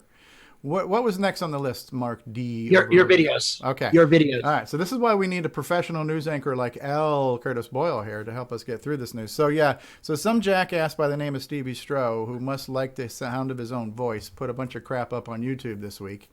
So one of those videos from that dingleberry was how to set up MAME. All right. But any idiot knows that. So why this idiot chose to make that video, I have no idea. No, but actually what happened was, great way to sell it there, Steve. Everyone's going to want to go out and get it now. we were actually talking about this. We had a Sunday chit chat, right? So we had a very informal Discord CoCo Talk Sunday night, and one thing led to another, and we're like, you know what? We were talking about MAME and how not everybody knows how to set up MAME and whatnot and what have you. So I said, you know what? Maybe I ought to make a video about MAME, right? So there you go. That was part 1, to set up MAME and get the ROMs into the MAME folder.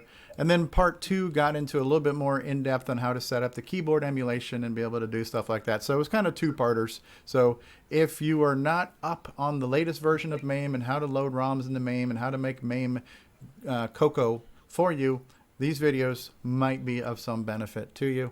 And then there was a third video by this jackass where he then, what did he do this time? Setting up my CoCo SDC to auto boot to DriveWire disks. And so this was me kind of taking the culmination of the things I had been learning, like how to DriveWire. So like I think last week I showed how I was using my Wi-Fi SD card. And I could, write to that card, but I could write down, but I couldn't write back up. And I said, well, wouldn't it be cool if I could write in both directions? And then I figured out I could do that with DriveWire. So I'm like, all right, now I can cross-develop through DriveWire, and I can pump data into my CoCo from my PC or from my computer on a virtual disk image. And so it's synchronicity in play there. So this was something that really helped me. And so I shared that process. And then there's this other guy, speaking of jackasses, but we're talking about, of course, Alan Huffman, who we all know and love. But Alan Huffman does blogs about things, right? And the latest thing was more crazy on go sub and if thens. Alan, are you still there? Do you want to speak to this a little bit, or do we put you to sleep? There he is. Yeah, this all started with a discussion of me getting back into the VIC-20 that I used to use, and it was missing statements else. Am I coming through? Yeah, I hear you. Yeah.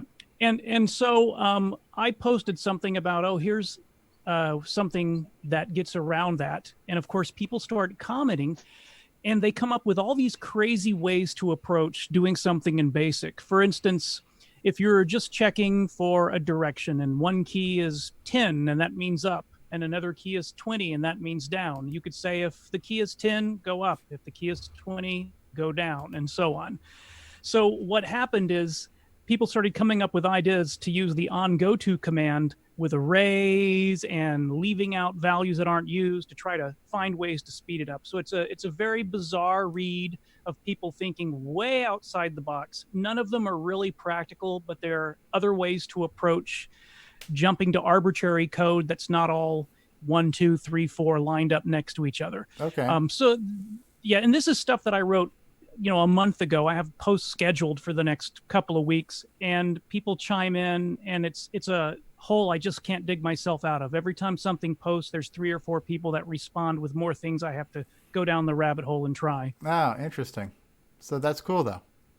It's definitely cool. It's interesting stuff I never thought about. Right, because so basically what you're doing is you're doing a workaround for if then else, which is a kind of an extended basic command that we're spoiled by, but even the MC10 doesn't. Because I remember Ken Reichard mentioning that he ported one of his things to the MC10. He's like, well, there's no if then else, so he had to come up with a workaround for that. Yeah, and a spoiler is it turns out else is something we should probably never use. It's significantly slower because BASIC still has to parse everything past the else command if the condition is not set. So it's a lot faster to do a bunch of if this on separate lines than it is to use the else command. I never knew that either. Okay, and that's just getting into understanding how the interpreters interpret and optimizing your code to work most efficiently. Can you do that? Can you do that if then on the same line like you can in DECB? Only if the first condition is true. If A is 5, then if A is 6, or whatever, you can. That's better than using else. That was something that somebody pointed out a couple of weeks back that I had to blog about because that surprised me as well. Yeah, I read that. It was like significantly faster, like heaps faster. Yeah, I think ultimately I'm going to have a blog post about every command in BASIC. I wrote a blog post about it. Want to hear it? So neat. So yeah, and you've done a lot of stuff on optimizing BASIC, and we talked about that crunch program that you posted about a few weeks ago. But even before you announced that program, you had been doing a series on optimizing BASIC about renumbering things and just packing space and stuff like that. So these things, all these little nuggets I've gleaned from various people have helped me try to write better BASIC programs myself too, because currently that's the only language I know. So as my projects in BASIC, I'm trying to make them run efficiently. So I glean little pearls of wisdom from you guys. So thanks for doing that. So what else do we have going on in the news this week? This was the Ron Klein video, which we did cover at the top of the show in the first hour, and so and this was my inspiration for this week's show, because this was just such a cool thing, and this just really kind of piggybacked on top of all the stuff I've been doing this week. So if you're going to post a link to this, right, Mark Overholzer? So this is Ron Klein's YouTube video showing how to use his hard drive image, how to mount it, and how to pull it up in YADOS on a real CoCo SDC with Bank 7, kind of what we did here. I literally just replicated what he did. And we luckily we had Ron and Brett here to talk to about it a little bit. So if you want to see that video too, it's out there. Check it out. And then to that note here too, this is the link to Ron Klein's GitHub. And in here is a README file. There is the YADOS HDD image, and inside there, when you extract that, I think there's a zip within a zip. But you're going to get the README files, you're going to get the PDF manual, and then you're going to get the VHD that you have to extract, which is your virtual hard drive. I got VHD once, shot a penicillin, cleared it right up. Ba-doom. So yeah, your virtual hard drive that you can mount to do that with, and so that's all here on Ron Klein's GitHub. We will be posting that link in the live chat. And also this week, as an added bonus, at no extra charge, all of these links are actually in the description of this video, because I was able to squeeze them in. So the links are already there. So if you're reading the video description, we already have show notes here for you. So boom. Now how much would you pay? So thank you, Ron Klein, for putting that together. Now this is a cool article from the CoCo mailing list, and so the short story of this is explaining what Nick Marentes did with his latest version of Donut Dilemma. I have to remember the real name. I'm so used to calling it Donut Disaster, but Donut Dilemma, when he re-released this with Gunstar, he has a CoCo 3 version that has better palettes and got rid of the black, made the border black, right? So one of Nick's chief complaints was, I hate seeing a white border on an arcade game, because arcade machines didn't have white borders. And in a CoCo 1 and 2 graphics mode, even though we can use the palette command to switch the palettes on your different things, we can't change the border of the VDG screen modes. So how do you fix that? You put it in a comparable CoCo 3 mode, where we can use the palette command to change the border color and the 4 colors that we have there. And so this is a really interesting write-up with code examples, etc., that was in the mailing list by Stephen Wallace, or Wally, I'm not sure how to pronounce his name.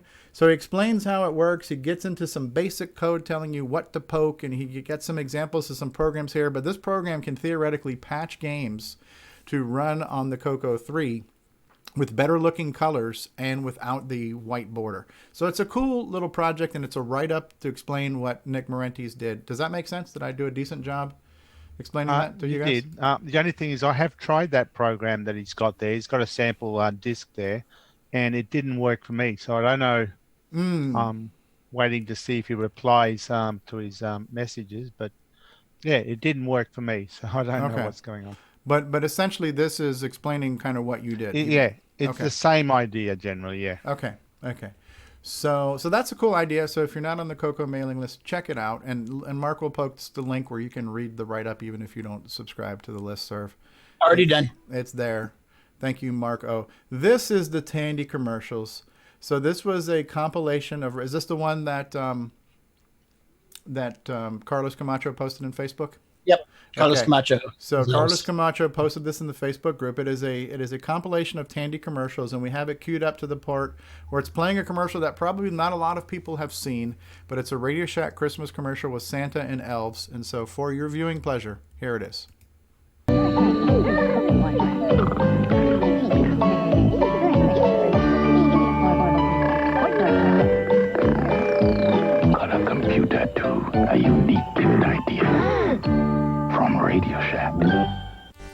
So this is a variety of retro commercials from a variety of systems from probably the 80s and 90s.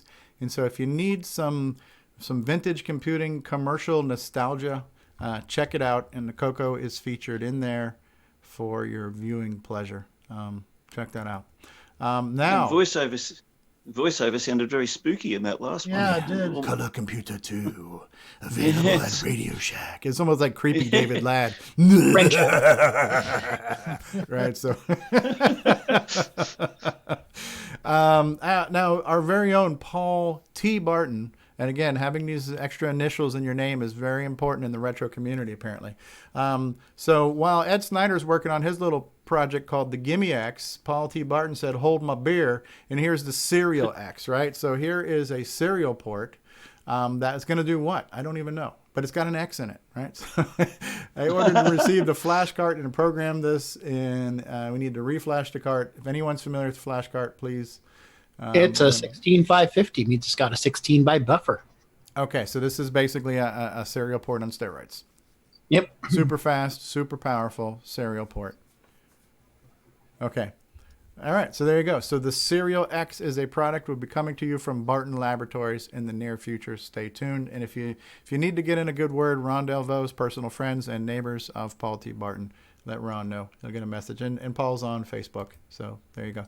Now, speaking of Gimme X and Ed Snyder, he has posted a couple of videos about the Gimme X, basic installation of the Gimme X on a CoCo 3, and a few examples featuring using the extended video mode. So let's see what this looks like real quick. Let's see what here I'm going to Mr. show Snyder's you been up to. how easy it is to install a Gimme X board in a CoCo 3. What we've got here is a CoCo 3 with the cover off. There's a Boomerang E2 board already in there, and an 87 Gimme in the socket. Right here, this capacitor right here has been replaced with a low profile version that sits a little lower than the top of the socket. The original one that's in there sits up too high and interferes with the board. There's more information about that on my website and stuff. But that has to be replaced first. And now to remove the Gimme, you simply you need a very specialized Gimme extractor puller, tool, right? like this one here. You definitely want to use that rather than try to pry it out of there by any other method. Some of these sockets are old and brittle and rather tight fitting, and you can actually crack the socket. So, old use and the puller brittle, like something this. we can There's all two relate to corners being, on the right? socket that allow you to put the little jaws through there, and you want to make sure you push down on that and get it past the chip. Otherwise, they'll jump out and scratch the top of the chip. Once you're down past the chip, it's just a matter of squeezing the puller, and it pops right out like that. So that's how you pull the old What I would Gimme. recommend you Set guys that do, somewhere if safe you're in some gonna, let me just pull anti-static back. stuff. Okay, On if my you can website. see where the Gimme chip is, remember where pin 1 is on here, and remember which way this chip orients if you ever need to put it back, because it's not like your normal dips where you have a little dot or something where you know where pin 1 is. And so this could go in any direction, right? No, it can't. Oh, no, There's it can't. Is there a notch in there somewhere? one of the corners has an A. Okay, I didn't realize that, because when I took Yes, mine out, I was right there. really okay. Is Right that there. it right there? Yep. So that's the little dog ear on the edge of the chip then. Yep, only goes in one way. Okay. And also, good. Go ahead. Were you going to say something, Rick? See how the whole chip is beveled to kind of emphasize where the okay. See the shadow there? That's actually a bevel in the top of the Okay, chip. that's a bevel right there. Gotcha. All right, well, my bad then. I remember when I took it out, I was confused and scared. I'm like, oh my God, I don't remember how it went back in. So Some of them do have a dot, which would be right above the L. Yeah, the one I have has a dot in the on the bevels side all right, there. well, I was obviously wrong. All right, mark the calendars. I made a mistake. All right, now here he is. He's popping it in. He's popping in the Gimme X. So this just fits in the socket where the old Gimme goes. Facebook poster didn't happen. Yeah. So you can route it under the board like that. Then as far as putting the Gimme X in, you need to take this plug here and very carefully line it up. You want to get down and look at the plug in the socket when you're putting it together, and you can As you move it around, you'll feel when the pins go into where they can kind of start in the little grooves that hold the contacts there. Once that's in, it's a matter of just pushing it down, and it'll seat all the way down on the board. Should be very firmly in there at that point. Then we connect our upper address lanes for our RAM here. All right, so what this is doing is this is replacing the DAT board, right? So we don't need that little DAT board under the CPU anymore for the 2 megs, right? So the DAT functionality is built in. Our favorite troll, Jim Brain, says you can get it to go in the socket if you try really hard. Oh, if you put it in the wrong way, you mean? Yeah. Ah, okay. Yeah, that's good to know. Left that little So elbow. So do you actually? One question I actually forgot to ask. I'm going to ask Ed about this because I'll have one coming. I'm on the beta program, but do we have to take the DAT board out, or do we just disconnect it? Can we leave it in because it has the buffers for? Sorry, wrong thing. Do you need the DAT board to be taken out? That's a good question that I don't know the answer. There might be an interference issue. I think Richard brought that up. Is there might be an interference issue? The boards might collide. You obviously don't need it for the upper 2 bits for the 2 meg control. Okay, Jim is saying you should take it out. So Retro Innovations just chimed in. You should take it out. Okay. Okay. So no more protection buffer for the cartridge slot then. Yeah, well, the replacement CPUs are now 1/10 the cost they were 30 years ago. Well, that's true. You're going commando, buddy. You're barebacking those cartridges when you put them in there. So, okay. So let's fast forward to some of the modes here. Here's his image players, and then holy sweet Jesus, let's take a look at this. Let's take a look at a few of them. Oh, look at that. They're just it looks like David Mad when you take away his floppies. Converted into a format that my viewer uses here.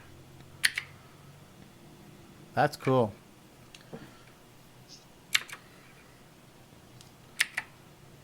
Elf is about to die. Warrior needs food badly. Oh, that's cool. A little bit of dithering, but there's plenty of colors in that image. 73K or so a piece. Oh, look at that. Man, that looks nice. It's not compressed data. All right, so there you have it. The link to the whole video there in its entirety is there, so you can see what it's like to install the Gimme X and what some of the enhanced modes of the Gimme X look like. Obviously, one of the most highly anticipated products for the Color Computer 3 in a long time. So you check that one out. The next video is what? The main board overview. I'm not going to play the video, but we'll post the link. And then obviously that Ed posts these links in Facebook. I'm not sure if he posts them on the mailing list, but links to these are in Facebook. We're posting them in the live chat. They're in the video. They're in the description of this video. And there is a Gimme X channel on our Discord server where Ed Snyder, via his alias Zipster, is there. So you can ask a question to Ed Snyder directly on our CoCo Discord server. So check that out. Who else besides? Here's a really dumb question. Is anybody? This is like asking David, is he excited for the show? David Ladd. By the way, David Ladd, are you excited to be here today? Oh, why, yes, Stevie. I'm all excited to be here with all my friends. I just can't wait to see what else we've got stuff. Now, here's a hypothetical question. David Ladd, are you excited about owning a Gimme X one day? Oh, geez, I can't wait for that extra speed. Man, that extra speed might just be enough that I could maybe hack the floppy controller to do ED floppies. Oh, could you imagine being able to read ED floppies on a CoCo? No. But it's easy if you try. All right, a little John Lennon there for you. All right, so 80 floppies. So it's a rhetorical question, but it's like, who here is excited about getting a Gimme X? Me, right? Everybody wants one. Everybody wants a Gimme. All the kids are going to be having them. It's the latest thing. So we all want a Gimme X. Gimme our Gimme X, right? Everybody that has a dead Gimme is going to want one for sure. Right. Make that CoCo 3 more than a doorstop. And then Or this Gimme will 86. This will open up a secondary market of the because you have to pull your existing Gimme out. So now we've got some spare Gimmies that maybe you've got an extra CoCo 3 that's all it needs to come back to life. So you get a Gimme X for your working machine. Now your on the shelf machine now's got a Gimme you can pop in there, and then poof, you got a backup, right? Or us poor 86 Gimme folks can finally get an 87. Get your hands on some 87 sparkles. ones, yeah. And then Roger Voss is saying, to me, the most interesting thing of all about the CoCo 3 computer, in addition to the interesting 6309, is the Gimme chip due to the DAT RAM MMU. Okay. Yes, it does have a memory management unit. Okay, I imagine a lot of Gimmies being sold on eBay is what Tim Franklin's projecting now too. So this is a little stock tip for you. Invest in Gimmies now before the prices go up, and you might just make a fortune. Now, on that note, we have now Terry Trapp. Terry actually joined us on our Sunday Discord chit chat last week, and he was showing off how he's working on a salt chip replacement for a CoCo. So this is a little bit of electronics information here for you. So here is a picture of whatever the hell this is. We got some ohms, and we got some squiggly lines, we've got some arrows, we've got some jiggly things, we've got some salt, some cocoa, some pepper, a little bit of paprika. I think it's a recipe. I'm not sure what's going on here, but it's called a schematic, Stevie. Oh, it's a schematic. Is that what that is? Now those little squiggly things, those are resistors. And, distance is futile. Yeah. I don't see any pepper though. Okay. One horseshoe. We got a horseshoe. Yes, we have a horseshoe. We have 5 V's over there. We have 1 Q over there. Okay. So so that's Terry's little schematic for the salt chip doohickey that he's working on. He's been making a lot of cool videos. He's got a garage bigger than some people's houses, I would imagine. If you've seen that, it's like a freaking he could land a small plane in that garage. It looks like a freaking airport bunker more than it looks like a garage. So he's got a cool bigger setup. than Ron's garage? I'm not sure about that. All right, so Terry Trapp, cool hardware electronics projects. Todd Wallace was showing off booting into Nitros 9 with the, what was the deal here? This was looking like a Tandy 1000. Is that what the deal was, Marco Polo? Let's see. Who is this? Todd Wallace. Yeah, Tandy 1000 simulator video. You've seen you try. How do I make it big? That's what she said. All right, so here we go. And there was a video a few weeks back of someone booting Windows 95 on CoCo 3. So after 48 fonts load, 48 fonts, a mere 48 fonts. Something I put together where I will boot the successor. I will emulate the successor to the CoCo 3, which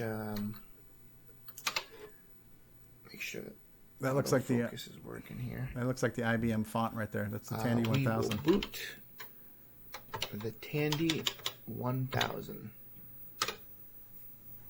Yes, the IBM CGA font is now available Look at on that. Nitro. Memory size 512K. BIOS ROM. Oh, that is so cool, and it's got the CGA fonts there. MS DOS command. That is so cool.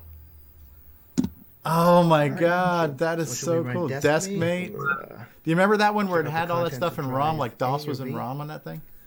All right. I mean, I'm just joking around a bit, but I love the ASCII I menus. mainly just wanted to show off the cool IBM CGA font in all its glory. You can see the fancy borders and lines and all pretty like it would be on a real PC. So just having some fun, guys. Thanks. Having a blast with the new math tutor. Cool stuff. So that's Lord Dragon, Todd Wallace. He's given those fonts over to the project, and so Ease of Use Beta 5 has it now, right? Those are an EOU 5? Yeah, should be on EOU 5.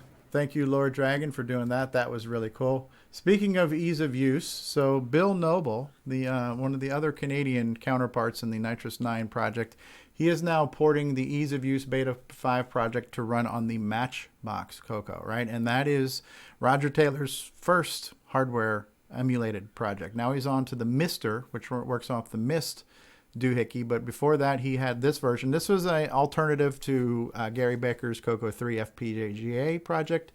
And so this originally, I think it was called CoCo on a chip or something, and then it became called the Matchbox CoCo. So ease of use beta 5 is being ported over to run on that. So if you've got a Matchbox and you want to try out the latest ease of use beta 5, it's there for your downloading pleasure. And I believe earlier on, Robert Murphy was showing off beta 5 that he was running on his CoCo. Matter of fact, he's still got it open there too. So Robert's running it. Now, these were what, Dragon books that were posted in the Dragon group by Rob Owen. Yep. The most unused books in the world. Getting the most from your Dragon 32. 35 programs for your Dragon 32. Dragon 32 Game Master. The Dragon 30, the Dragon Programmer. The Dragon 32 Dragon Companion. Introducing Dragon Machine Code. Actually, these all look really cool. I would love to have all of these. I know Brian Weasler sure as hell would like to have these, wouldn't you, Brian? So that's a cool collection. Most definitely. Yeah, I mean, that is already have them? That is an impressive array of Dragon books there. What do I have any of those? Just I have the manual that came with my Dragon. Yep. And then I have one Dragon book is all. So, but nothing like that. I'm very disappointed in you, Brian. I know. Let you down. All right, you let me down. All right. So cool stuff. So make sure you check out the Dragon group in Facebook too. Show our European brothers some love and their machines some love. So Tony Jewell, who's in the Dragon group, I guess he had an issue where he could not get his Dragon to boot. And now that's a cool looking Dragon, isn't it? That black one? It's like a Darth Vader Dragon, right?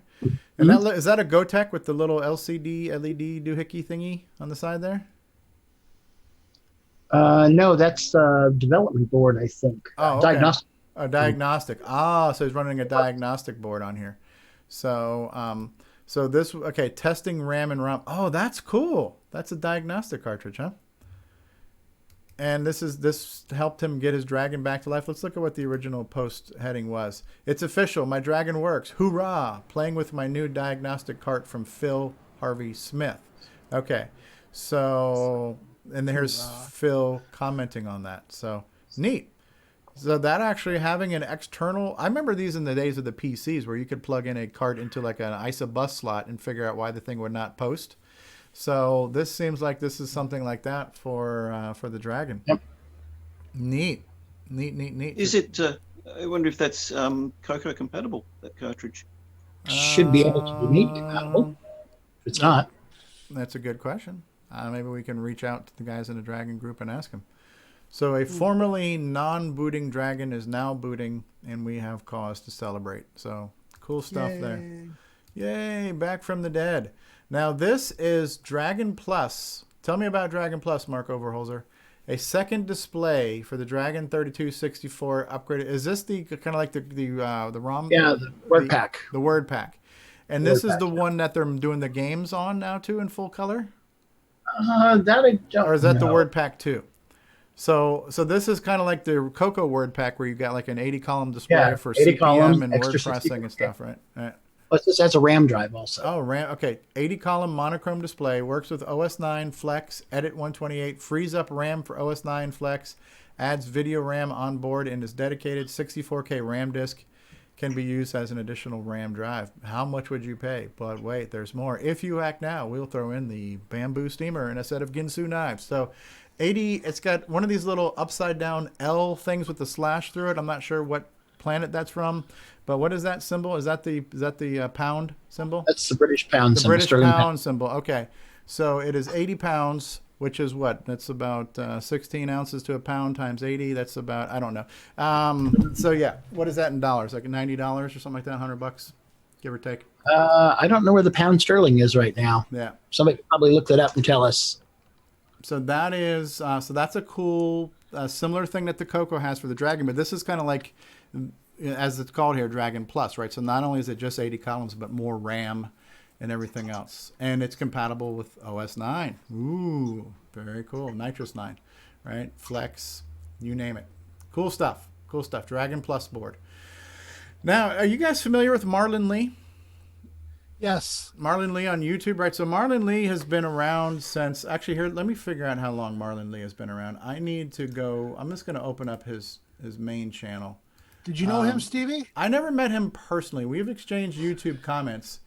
When did it say he joined YouTube? He joined YouTube in 2006. Yeah, a long time ago. That was a long time ago, especially in the days of YouTube, right? So Marlon Lee has been on YouTube for 14 years. I didn't get into YouTube until 2015. So he had a 9-year jump on me. And so he's been doing retro stuff, and he's got a lot of CoCo stuff. And what I like about Marlon Lee's videos is that he always uses real hardware. A lot of his earlier videos look like he just plugged a CoCo into a VCR, recorded it on a VHS tape, and then did an analog capture of that. So it had a very retrograded analog look and feel to it. It wasn't on an emulator. It wasn't all shiny and crisp and pretty.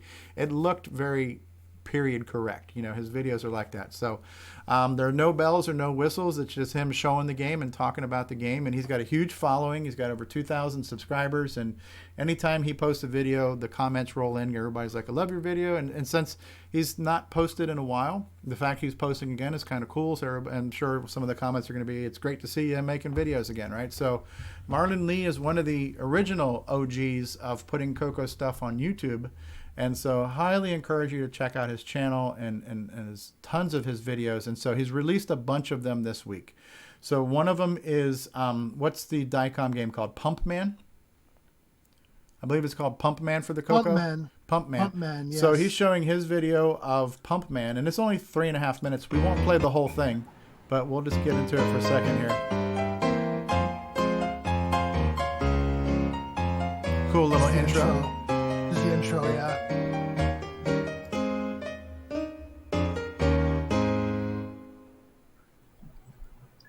Hey, Hey Stevie? guys, today we have Yeah, Mark. Ben Drake said that the current exchange rate, 80 Great Britain pound is this $97.25. $97.25. All right, Also, you forgot GameON's point number 1. What do you mean? You skipped on to number 2 for the news, the GameON news. So, what did I forget? reminder time is running out for the Amigos CoCo show. Oh, because I didn't have that in a tab. Sorry. And I don't have the notes in front of me. So why don't you handle that for us, Marco? Okay, just a reminder, public service announcement here, that the time is running out for the Amigos CoCo show Gunstar giveaway. Simply leave a review of their show on iTunes to enter. So look for the CoCo show on iTunes. Look for the CoCo show on iTunes. And while you're there, let's steal that thunder and ask you to do one for us too, right? For CoCoTALK on iTunes, and leave a review there, because apparently that helps. It's kind of like the search engine optimization, the SEO of the podcast world. iTunes is the gold standard, and so if you leave reviews on iTunes, other pod pullers will find that and give it more, give it a higher chance to be picked up by other podcast things that all. It's a win-win. It's a win-win, right? So check out the CoCo show on iTunes, give them a review, and you can win a free sealed wrapped copy of Nick Marenti's Gunstar, drawn completely at random. Sorry, thank you about that, Marco. Crikey. All right. So Marlon Lee has released a video for Pump Man. Pump Man for the color computer. Obviously a Dig Dug clone. It's actually not a bad one. It moves a little slow, and there's not a lot of sound with it. But the big thing, as you can see right here, all the Pookies and all the dragons are coming at you right away. You don't have a chance to really set them up. You have to be getting away from them pretty quick. All right, so that's what Marlon Lee's videos are like. It's just the game and him talking about the game. There's no fancy pictures, nothing like that. It's just all CoCo gaming. And it's good, right? This is good old-fashioned retro videos on YouTube at their finest. So check it out. So he's I actually watched all his videos before I found you, Stevie. Yeah. So we got that. He did a game called Zeus, which I'm actually not familiar with by name. So let's take a quick look at this. What is Zeus? Today we have Zeus from Aardvark Software for the color computer. This is the ad as it was shown in Rainbow Magazine. As you can see, it really shows you nothing of the game. It just has a description, which obviously is going to make it sound as good as possible. I always figured it probably wouldn't live up to the description, and I must say I'm right. It doesn't. It Nothing like is honest a mildly journalism, fun game to play for short periods of time. Problem is, it's rather brutal and it stomps on you very quickly. Supposedly Zeus is up there and not shown, and is throwing lightning bolts at you. Oh, I You remember have to this. shoot them down before they get down to you, and as you use up energy, you lose range. So you can't just sit there and just keep firing. You have to some strategy. use your shots wisely. Oh, You no, do I never have played this a game. I remember this game. shield that helps, but That's pretty cool, actually. I don't think I played that game. That's what I like about, like a lot of these videos that Curtis will find and show us in the news. They're games I wasn't familiar with. And it's like, yeah, I need to check that out one of these days, So we'll have to see if that's on the CoCo SDC. It looks cute, right? Brings back memories of Xenix. Yeah. So that's neat. I am not familiar with that game. And then another one he just did is what he calls a missile command clone. I wish he would title the actual CoCo name in the video. He just calls it missile command clone. So let's see which one this is. Defense. It's called Defense. Okay, we've seen Defense before, right? This one is very similar to Polaris. It looks a lot like Polaris, but it uses a single P Mode 4 screen. the obvious comparison to this one is Polaris from Radio Shack. Polaris had two advantages to it. It used the keyboard for firing so that you had all three missile bases in play and you could fire from whichever missile base you wanted to. This one uses the trick that most ports and clones of Missile Command use, where you have one base in the center and it's single button fire, right? But cool stuff. Yeah, I like that game too. That's a good one. I like it because the sound effects kind of happened while the explosions were happening, so that kind of white, noisy, explosive sound was there, and it didn't slow down the game action too much. So this is a good, I'd consider, spiritual successor to Polaris. But Polaris, honestly, is probably one of the better Missile Command clones in general. And then the fact that it was released in the early days of the CoCo, ran in 4K of RAM, and took those two different 4-color modes and just bent the hell out of how we could use those 4 colors to simulate palette registers and stuff and give you so many variants on foregrounds and backgrounds and stuff is utterly impressive. So to this day, I think Polaris really deserves a lot of accolades for doing that, because it's a good game and it really exploited the limited colors we had in a very effective way, as far as creating some variety and diversity and stuff. But so I like Marlon's style, because he just tells it how it is, and it's like, well, I love that comment. Well, I read the ad, I didn't think it was going to be as good as the ad, and I was right. So, I mean, that's just, that's cut and dry, right? Journalism right there, right? So yeah, check out Marlon Lee's channel for going back to 2006, worth of quality retro videos. Here's another one. This was kind of a Moon Patrol clone by Mike Lustig. This one was what the hell was this one called? Kind of like, he's done a few of them. So he's showing a few of them off, right? So there was the one where you were in the Jeep, and there's the other one where this is Mike's computer. Yeah. This one is Moon Hopper. Moon Hopper. Released by Computerware and written by M.G. Lustig. The other one is Desert Patrol. Desert Patrol. Released by Arcade Animation Incorporated and written. And this is Desert Patrol here. Typically is. Looks surprisingly similar, but just a Jeep. No longer are we in As I say, neither one of these games is an exact copy of Moon. Cool stuff, right? All right. Very cool stuff. Good job, Marlon Lee. Check it out. What else have we got in the news? So this is an update. We talked about Roger Taylor. We talked about the Matchbox CoCo. This is the Mister project that emulates. So the Mist was something that people were using to emulate, I think originally like an Amiga 500, right? So the Mist is a kind of an FPGA hardware.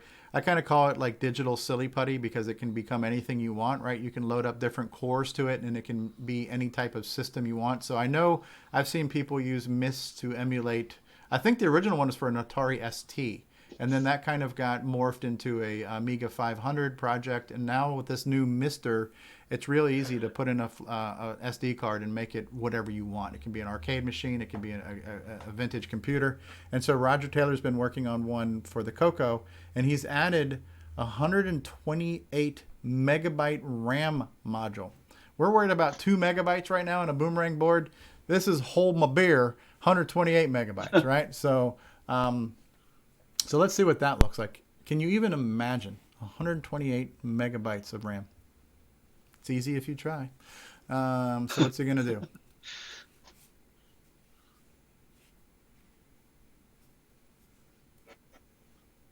Cosmic Ambush. And so he just pulled from a drop-down menu, kind of like in MAME, a disk image that's now mounted in this virtual CoCo. Nobody's ever going to need any more than 64K of RAM. I know, right? Now, I'm not sure how this is going to show us that it has 128 megabytes of RAM, but it does. Oh, that's a Nick Marentes one. This is all crazy talk, guys. Crikeys. Crikeys. It's a Nick Marentes game. Crikeys. So he's showing off, and this is a great test of emulation because now look at this. Let's see how it handles the flicker here. All right. So here's a problem that I have. Trying to run this on my capture board because I'm losing some of the frame rates. I can't even see this on running through my HDMI capture because of the way Nick was doing the flickering back in the old days of doing this. That spaceship flickered, but it flickered so fast you didn't notice it on a CM8, but it flickered fast enough that my capture device was missing those frames and wasn't seeing the ship. So when I try to play this game on real hardware through my HDMI capture, I can't see the spaceship here. So Roger Taylor's emulation has got that flicker down to where we can see it in the emulator no problem, and it looks really good there. So cool stuff. And so he's going through a plethora of games, and so this is where you can really tell if you're going to break an emulator, because that's the kind of the problem we're having even right now this week with Grabber, right? So the problem with Grabber was that Grabber would not run on a 6309. It crashed, but in the emulators with a 6309, it ran.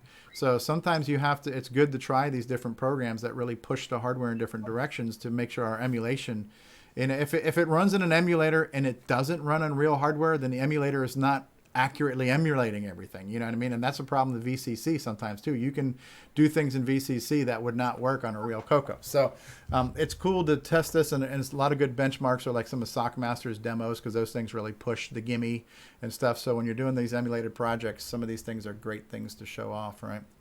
Has anybody here on the panel have an emulator? I think Ron Klein does. I don't know if Ron's still there if we put him to sleep, but I think Ron has had a CoCo 3 FPGA before. Yeah, I'm here. Yeah. I do have the CoCo 3 FPGA. I did sell my Matchbox some time ago just because I just didn't have time to use it all. But the CoCo 3 FPGA, it's pretty compatible. It's not 100% because I don't think it runs what they call a cycle accurate 6809 core. Okay. I'm not trying to sound too geeky here. Yeah, but, no, that's fine. Yeah. Yep. All right, cool. But so you do have some experience with one of the hardware emulated platforms. Anybody else got one? Anybody got an FPGA or a Matchbox or anything like that? Yeah, I've got the Matchbox and the Mr. CoCo. Okay, and what do you think of them, Alan? Well, the Mr. CoCo is still in the box. I'm hoping to do an unboxing on CoCoTALK some week. Okay. And the Matchbox CoCo is it's more difficult to get things in and out of it than it is to put cards in my CoCo SDC. But by far, I love it. I would rather put all my time using it than the real CoCo and save the real CoCo. As soon as I can get anything in and out of it in a more easier way to do it, I'm going to use it as my prime development system and only use the color computer itself for testing so I can maybe make it last longer. Okay. Interesting. Yeah, and that gets into a discussion that we don't have a lot of time to finish today, but it's like, there's a lot of different schools and thought on real hardware versus emulated hardware, and when are we crossing the line? If you have this hardware emulated CoCo that can do more than a real CoCo can, which the CoCo 3 FPGA certainly can, and which the Matchbox can, you have these hardware CoCo solutions or replacement solutions that are more than a CoCo. And that's not necessarily a bad thing, right?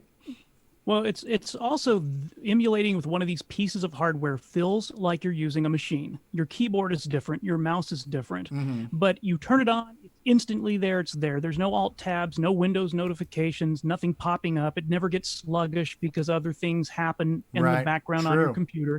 It feels like using a real machine, except you've got an alternate keyboard. And that's what I like about it is the experience feels so much closer to using real hardware than an emulator sitting in a window on my Mac. Okay. Well, fair enough.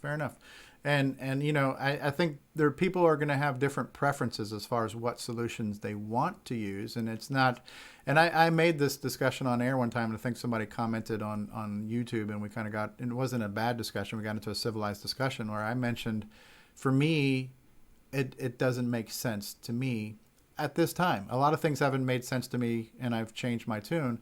But right now, spending $200 on a hardware box to be a CoCo, when I have a real CoCo, I don't see much need to spend that money right now. I would rather spend $100 some odd on like the Gimme X and still have the real CoCo and still be able to do a couple of cooler bonus things too. And it's not that I'm right or wrong. It's really about the individual's need and preference. And the great thing is we've got so many choices. And so my hashtag is there's no wrong way to CoCo. How you CoCo how you want to CoCo, right? But just CoCo. So real CoCo, software emulated, hardware emulated, just CoCo, right? At least we have choices. Yeah, absolutely. Choice is a good thing. Right? So that's just a demo of that. It's a cool project, and I might change my mind sometime later, but right now, like I haven't even messed with the CoCoPi yet. I have it, and it's cool, but I haven't messed with it. Part of it's just having the time to mess with all these things, right? So this is Michael Pitsley, who's in Facebook. He's also on Discord, and he's been doing these cool demonstrations of these Disney edutainment titles that are multimedia, early multimedia, because we're using the audio on, motor on, manipulation of the cassette relay and playing pre-recorded audio through the computer speaker. So this was one of the earliest times where we heard, real audio coming out of our computer at a time that digitized audio wasn't real feasible. So it's a cool thing. This one is called Walt Disney Space Probe Math. Whenever I hear space and probe, I start to... Walt Disney's Space Probe. And why is it's the Disney Black Math. Hole movie. This is an Problem official tie-in solving, for the movie. Area and perimeter, activity 1. All right, so let's just fast forward to maybe some of the video where it's playing. Yeah, it has music from the movie and everything. 3,600 square meters. The answer is always in square measurements. Square inches, square centimeters, and so on. There you go. And that almost sounded like the Richard Kiley guy from Jurassic Park, right? The voice you're hearing is Richard Kiley. We spared no expense, right? So that's a very cool announcer voice there. I like those things. So he's got one of those. Now, here we go. Here's a surprise. If you guys weren't thinking this was even possible, but Jim Gary's managed to crank some things out this week. So this is one that is called Chairman of the Board. It is a commercial simulation program from the VZ200 Giant Book of Games by Tim Hartnell and Glenn Pringle, kind of like the potato chips, right? So is this kind of like Monopoly simulator? I'm not sure what kind of game it is. Chairman of the Board. Okay, so it's like a business simulation. Your workforce is now 11 strong. You are paying them $16.32 each. The wages bill this week is, wow, this is like budgeting and financing, right? So this is, these are some really important life lessons here. So that's a cool port that Jim did. Another one is called The Golden Flute, and The Great Escape and How to Write Adventure Games by Delon T. Horn. So that's a cool looking title screen there. The Golden Flute. And then we get into the fact that it's, oh, this kind of reminds me of Forest of Doom a little bit, right? You got your little map on the side. You got some menus on the side. I don't know how he gets such good audio out of that MC10, but what he's doing with that 6-bit DAC is just absolutely amazing. So, so that's a cool, I like text adventures. Here's a text adventure. Cool job. Now, this one is a crossover somehow. Help me set this up, Mark Overholzer, because this also involves Darren Ottery, who is Nick and David O'Connor's neighbor in Australia. And he's the one who did the Blue Monday thing. And so what's the story here? It says Micromania 2. It says converting a game from an Australian CoCo magazine in 1985, originally written by Darren Ottery, the Blue Monday guy. It was updated by both Jim Gary and its original author Darren in April of this year. Okay, so Jim Gary ported it, and then Darren helped work on it. So it's like a remastered special edition of a game that existed on the CoCo, now running on the MC10. And ported by Jim Gary and added to by its original author. So cool stuff. Yeah. Let's see what it looks like. Let's see what kind of good Australian music. G'day. Today we're going to play a game here. It's a beauty of a game. All right, after 35 years, this update you've been waiting for. Micromania 2. It's a beauty. It's a classic type-in from Australia. It's from the CoCo Micro Magazine. All right. Darren Ottery and Jim Gary. Video's on you, Stevie. The video's on me. Yep. Yeah. We're not seeing the video. Ah, shit. Hold on. I didn't go to my left screen. There we go. Sorry about that. There we go. There we go. I have to start all over with my bad Australian accent again. G'day. Welcome to... Oh, what is this stuff? It's like a Pac-Man clone. Let's go back a little bit. Darren Ottery. I got too many screens going on here. I need Curtis. Curtis! All right, so the yellow dot on the left is eating dots, and the red dot over there is chasing him. So this is kind of like a Pac-Man-ish. Maybe like a Wizard of War. Oh, you see how it exploded like that and kind of melted down? Yeah, the Pac-Man. Yeah, the Pac-Man thing. All right. Micromania. Crikey. That's a didgeridoo, isn't it? Didgeridoo.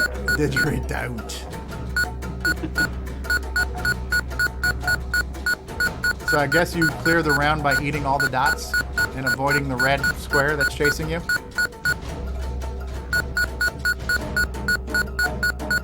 I see no energizers. Let's see if it. No, it uses Duracells. Yeah. All right. So there you have it. So that's a cool crossover tie-in between Jim Gary, the porter of things, and Darren Ottery, the original author. And incredible music he's getting out of that MC10. If only our CoCo developers could pull this off. Good job. Now here's a video from a YouTube channel called Chinny Vision, or Chinny, is it Chinny? Probably Chinny. Not from the hair on my chinny chin. So I am not familiar with this channel, but how it came on our radar is it's 5 games on the Tandy, and it's the proper spelling of Color Computer 2. And so let's see what they're talking about here. So we are talking about a handful of cartridges. On complication because Tandy published the games, and they also made sure that you needed their joysticks to play their games, and you also needed to have 2, amazingly, for some games. So I've had to order up 2 adapters from the USA, which I got rather stuck. Now that looks a lot like the Boyson adapter. That would be the Paragon, the Paradigms. But of course, what he may or may not be aware of is that would be digital only, and some of these analog. Lost? Yeah. The stream stopped too. The stream is gone. Yeah. We've crossed the streams. We crossed the streams. All right. Well, my light is green again on. I was having a weird issue. It was buffering on YouTube. I was trying to show this, and it was buffering. It wasn't coming up. All right. So, anyways, there's a whole bunch of games here. Canyon Climber. I'm hearing some echo coming through the stream. Somebody check that out. Dino Wars. You name it, it's there. Next on the list, this is Sheldon McDonald, who I have some of his joysticks from. Sheldon McDonald had a farm. And so... That's what I'm trying to think of the other day. Oh, and it looks like we got a bunch of tiles here. And then from those tiles come this. Look at that. We got horizontal scrolling. We got like some animated dudes. We got like fire pits. That is pretty cool. Sheldon's doing a lot of cool stuff. Not only does he make those cool joysticks, but and I'm getting Sheldon and Todd Wallace confused, but who's the one that does all the background music stuff too, where he's got the Game Master cartridge playing music in the background while you're still in BASIC? Is that Sheldon? Yeah, I think that's Sheldon. Yeah. Okay. So this is a cool looking little thing where he set up some tiles, and now he's showing kind of a scrolling demo with a bunch of bad guys and you flying across the screen. So that looks pretty cool. I can't wait to see what else he does with that. Now this is Per Surratt, and this is in the Dragon group. And for you guys, Sheldon says, "Yep, that's me." Okay, he's out there. Hey, Sheldon. Sorry, I'm brain dead. So you also Steve Param, but yeah, let's do Per Surratt. Did I miss somebody? I don't have it in my tab. Okay, Steve Parham. Okay. All right. So we were talking a few minutes ago about the Dragon Plus, right? So the Dragon Plus is a kind of a word pack, 80-column text. This is one that's kind of like a Dragon Plus on steroids because it has color and a bunch of other stuff. So Per, who works on CMOC, among other things, he's also been working on the Arcade Game Designer, is that AGD, right? He's been working on that project, and he ported all those AGD games to run on the CoCo and the Dragon. Well, he's now taken an AGD port to take advantage of color because those were designed for the Spectrum. The Spectrum had color. And so now with this kind of word pack type thing that is out there, it's got a lot more color and a lot more features. So let's see what an AGD port looks like with real colors. Foggy's Quest. Look at that. That's beautiful, isn't it? Nice. And so this still looks like the AGD games. You know, the AGD games had this kind of fixed path that the creatures would kind of move on and stuff. But the fact it's got more color makes a huge difference, you know? The fire pits down there.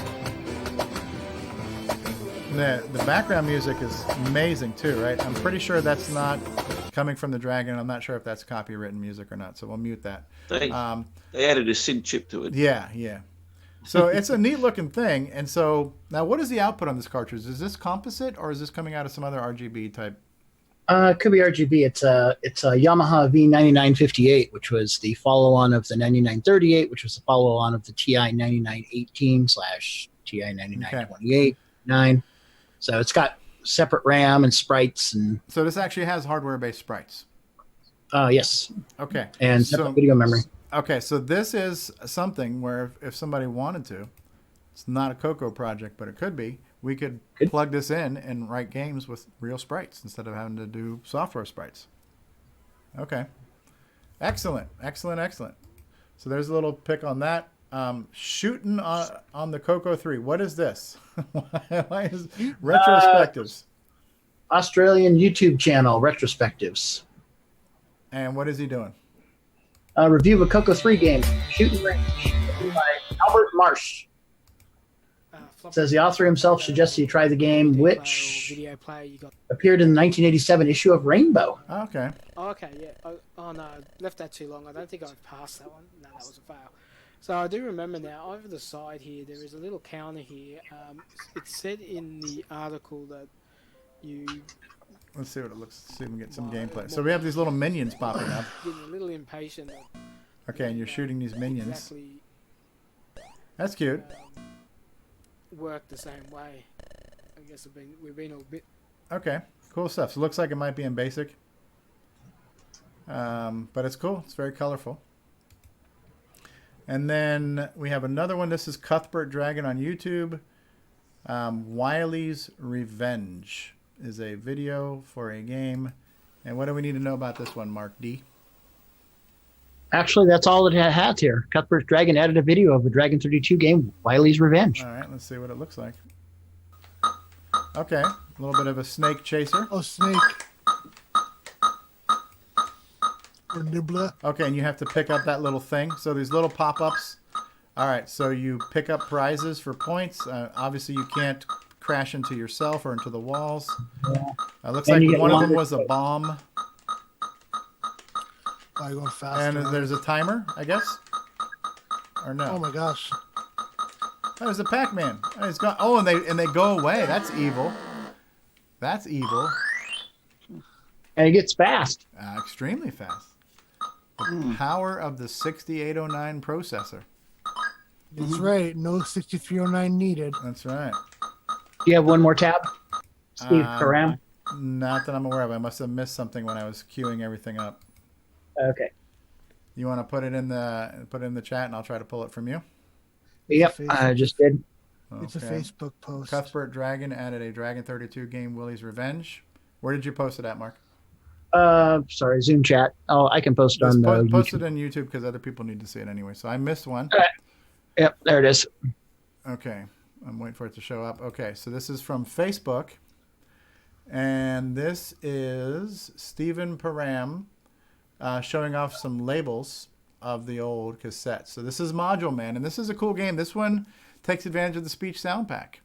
Doesn't do it talks like when you first boot it up, it says Module Man, and it's a kind of a cool game. So this is the cassette version of that, and that's a cool picture. Microdeo had really nice looking lit artwork. Absolutely. And that's all the news that I have in here. That's all we have, and that's, as we say, that's all we have to say about that. And I want to thank Curtis Boyle for procuring the news for us this week. Curtis could not be with us; he's taking care of some family matters. So, and He still got the news for us before he left. He's really dedicated. He is completely dedicated to the show. And this was a good show, guys. And I kind of warned you that I needed to do a hard out around 5 o'clock, and it is around 5 o'clock. So we will go ahead and we're going to play the closing credits. We'll have some parting thoughts. If you guys want to run a caboose and do the after show, feel free. I'm not sure if Mark Bosley, if you want to do that or not, or if you guys are up for it. Do you guys want to keep talking after the show? Or have we talked enough? It's dinner time. It's dinner time. Well, there are those questions from that one guy that you said that you'd get to after all the other stuff. Yeah, well, so then that's up to Mark Bosley's saying he's not going to stream because it's dinner time. So join us in Discord. Go to Discord. It's discord.cocotalk.live. I'll put that in the chat, right? So http://discord.cocotalk.live. So pull up the Discord server, join the Discord server, and if you have a question about C, go to the C channel. If you have a question about hardware, go to the hardware channel. We have different channels on different categories. We got hardware, we got software, we got software development, you name it, we have it. I would like GameON challenge. We have the GameON challenge. I would like to do some game streaming tonight, later on tonight. So maybe we'll do an after show later, and we'll start playing that the bouncing boulders game, because I like that kind of game. I want to get into that. So thanks for being here. We'll play the credits. We'll have some parting thoughts in just a minute. So here we go. Where's my outro? Cue the outro. I have to find the outro. Where's my outro? Where's my snare?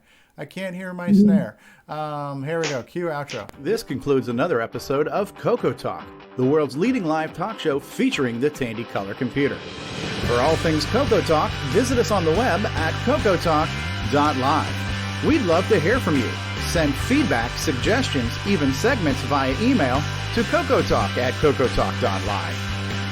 CoCo Talk is rocking the 8-bit world, keeping the Tandy flame alive. We may be mocked, but we'll never stop, 'cause CoCo Talk is rocking the 8-bit world.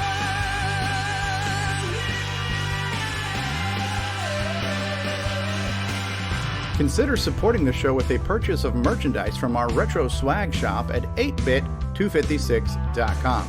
If you'd like to become a patron of the show, click the Patreon link at our website at CoCoTalk.live. CoCo Talk is rocking the 8-bit world, keeping the Tandy flame alive. We may be mocked, but we'll never stop, 'cause CoCo Talk is rocking the 8-bit world. CoCoTALK would not exist without the community, its cast, crew, and contributors. Thanks go to Curtis Boyle, David Ladd, Mark Overholzer, Grant Leedy, Bruce Moore, Nick Marentes, Ron Delvaux, Rick Adams, Jason Riker, Richard Lorbieski, Jim Brain, Tom C., Rob Inman, Mark Bosley, Brian Joyce, Ken Riker, David O'Connor, Brian Weasler, Terry Steggy, Nick Marotta, John Strong, and many more, especially to Steve Bjork for production suggestions and James Differendaffer for making my head explode.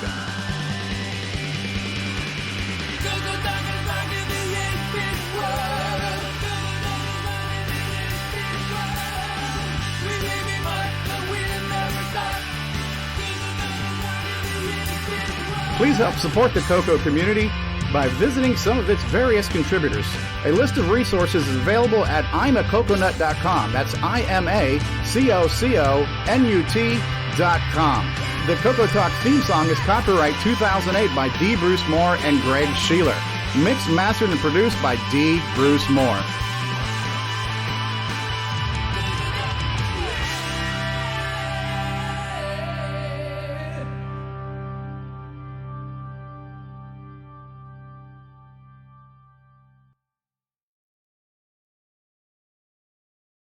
So you must say it thrice. I think I've got so many freaking tabs open that my computer is running slow. It's like running Nitrous 9 right now. And it's just, man, my computer's been acting funky, but there was so much news. I had a gazillion tabs open, and Google Chrome is not necessarily resource friendly when it comes to that kind of stuff. So great show, everybody. A really big show. Great show. I want to thank our special guests who were Brett Gordon and Ron Klein. I want to thank the panel who's still here with us. Mark D. Overholzer, our resident Apple guy, and David O'Connor from Australia. Crikey. We have Nick Marotta. We've got Rick Euland. We've got Robert Allen Murphy living inside of Nitrous 9 there. How have you been finding using Nitrous 9, Robert? Is it? It seems extremely easy to use. Wow. Imagine that. Imagine that. So it's not named ironically. It's, yeah. It's easy if you try. We have the cable guy, Jason Reichert, is here. Yes, module man. Yes. I want to be a module man. And the drummer with a day job, Rogelio, is here. Welcome back, sir. Mark Bosley, who's worried about dinner time, much as I am. Many of us are motivated by our stomachs. Brian, the music man, Schubering, thank you for being here. And thank you. Glad to be here. Yes, no extra charge for that static. Alan Huffman is here. And, of course, David, did we do a good job today on the show, David? He might be out. We must have. He's asleep. I didn't know which David you was talking to because you didn't specify. David Ladd, did we do an okay job on the show today? It was good enough for me. Are we ready for more? That's right. And in the live chat, we've had Jerry Young. We've had Dave and Sharon out there. Mark Overholzer's been in the live chat. Oh, that's because he's been posting all the news links. And Sheldon McDonald and Retro Eng and Dave and Sharon and Jeff Young and Coco Man and Explore VR and Tim Franklin and Ken Reichard was out there. Nick Marotta was out there. Mike Overholzer, Explorer VR. You guys out there who've been with us this whole time, 47 people still watching us live. Roger Voss, Nick Marotta, Ken Reichert, James Jones, Roger Voss. For all of you who have been watching us this whole time, we're sorry. All right, so we're going to press the button for now and look for more live action coming at you later on tonight when we play some Game of the Week, GameON stuff. Say goodbye, everybody. Goodbye, everybody. Press the button, Frank. We're pressing the button, Frank. Bye-bye now. We're done. Stick a fork in it.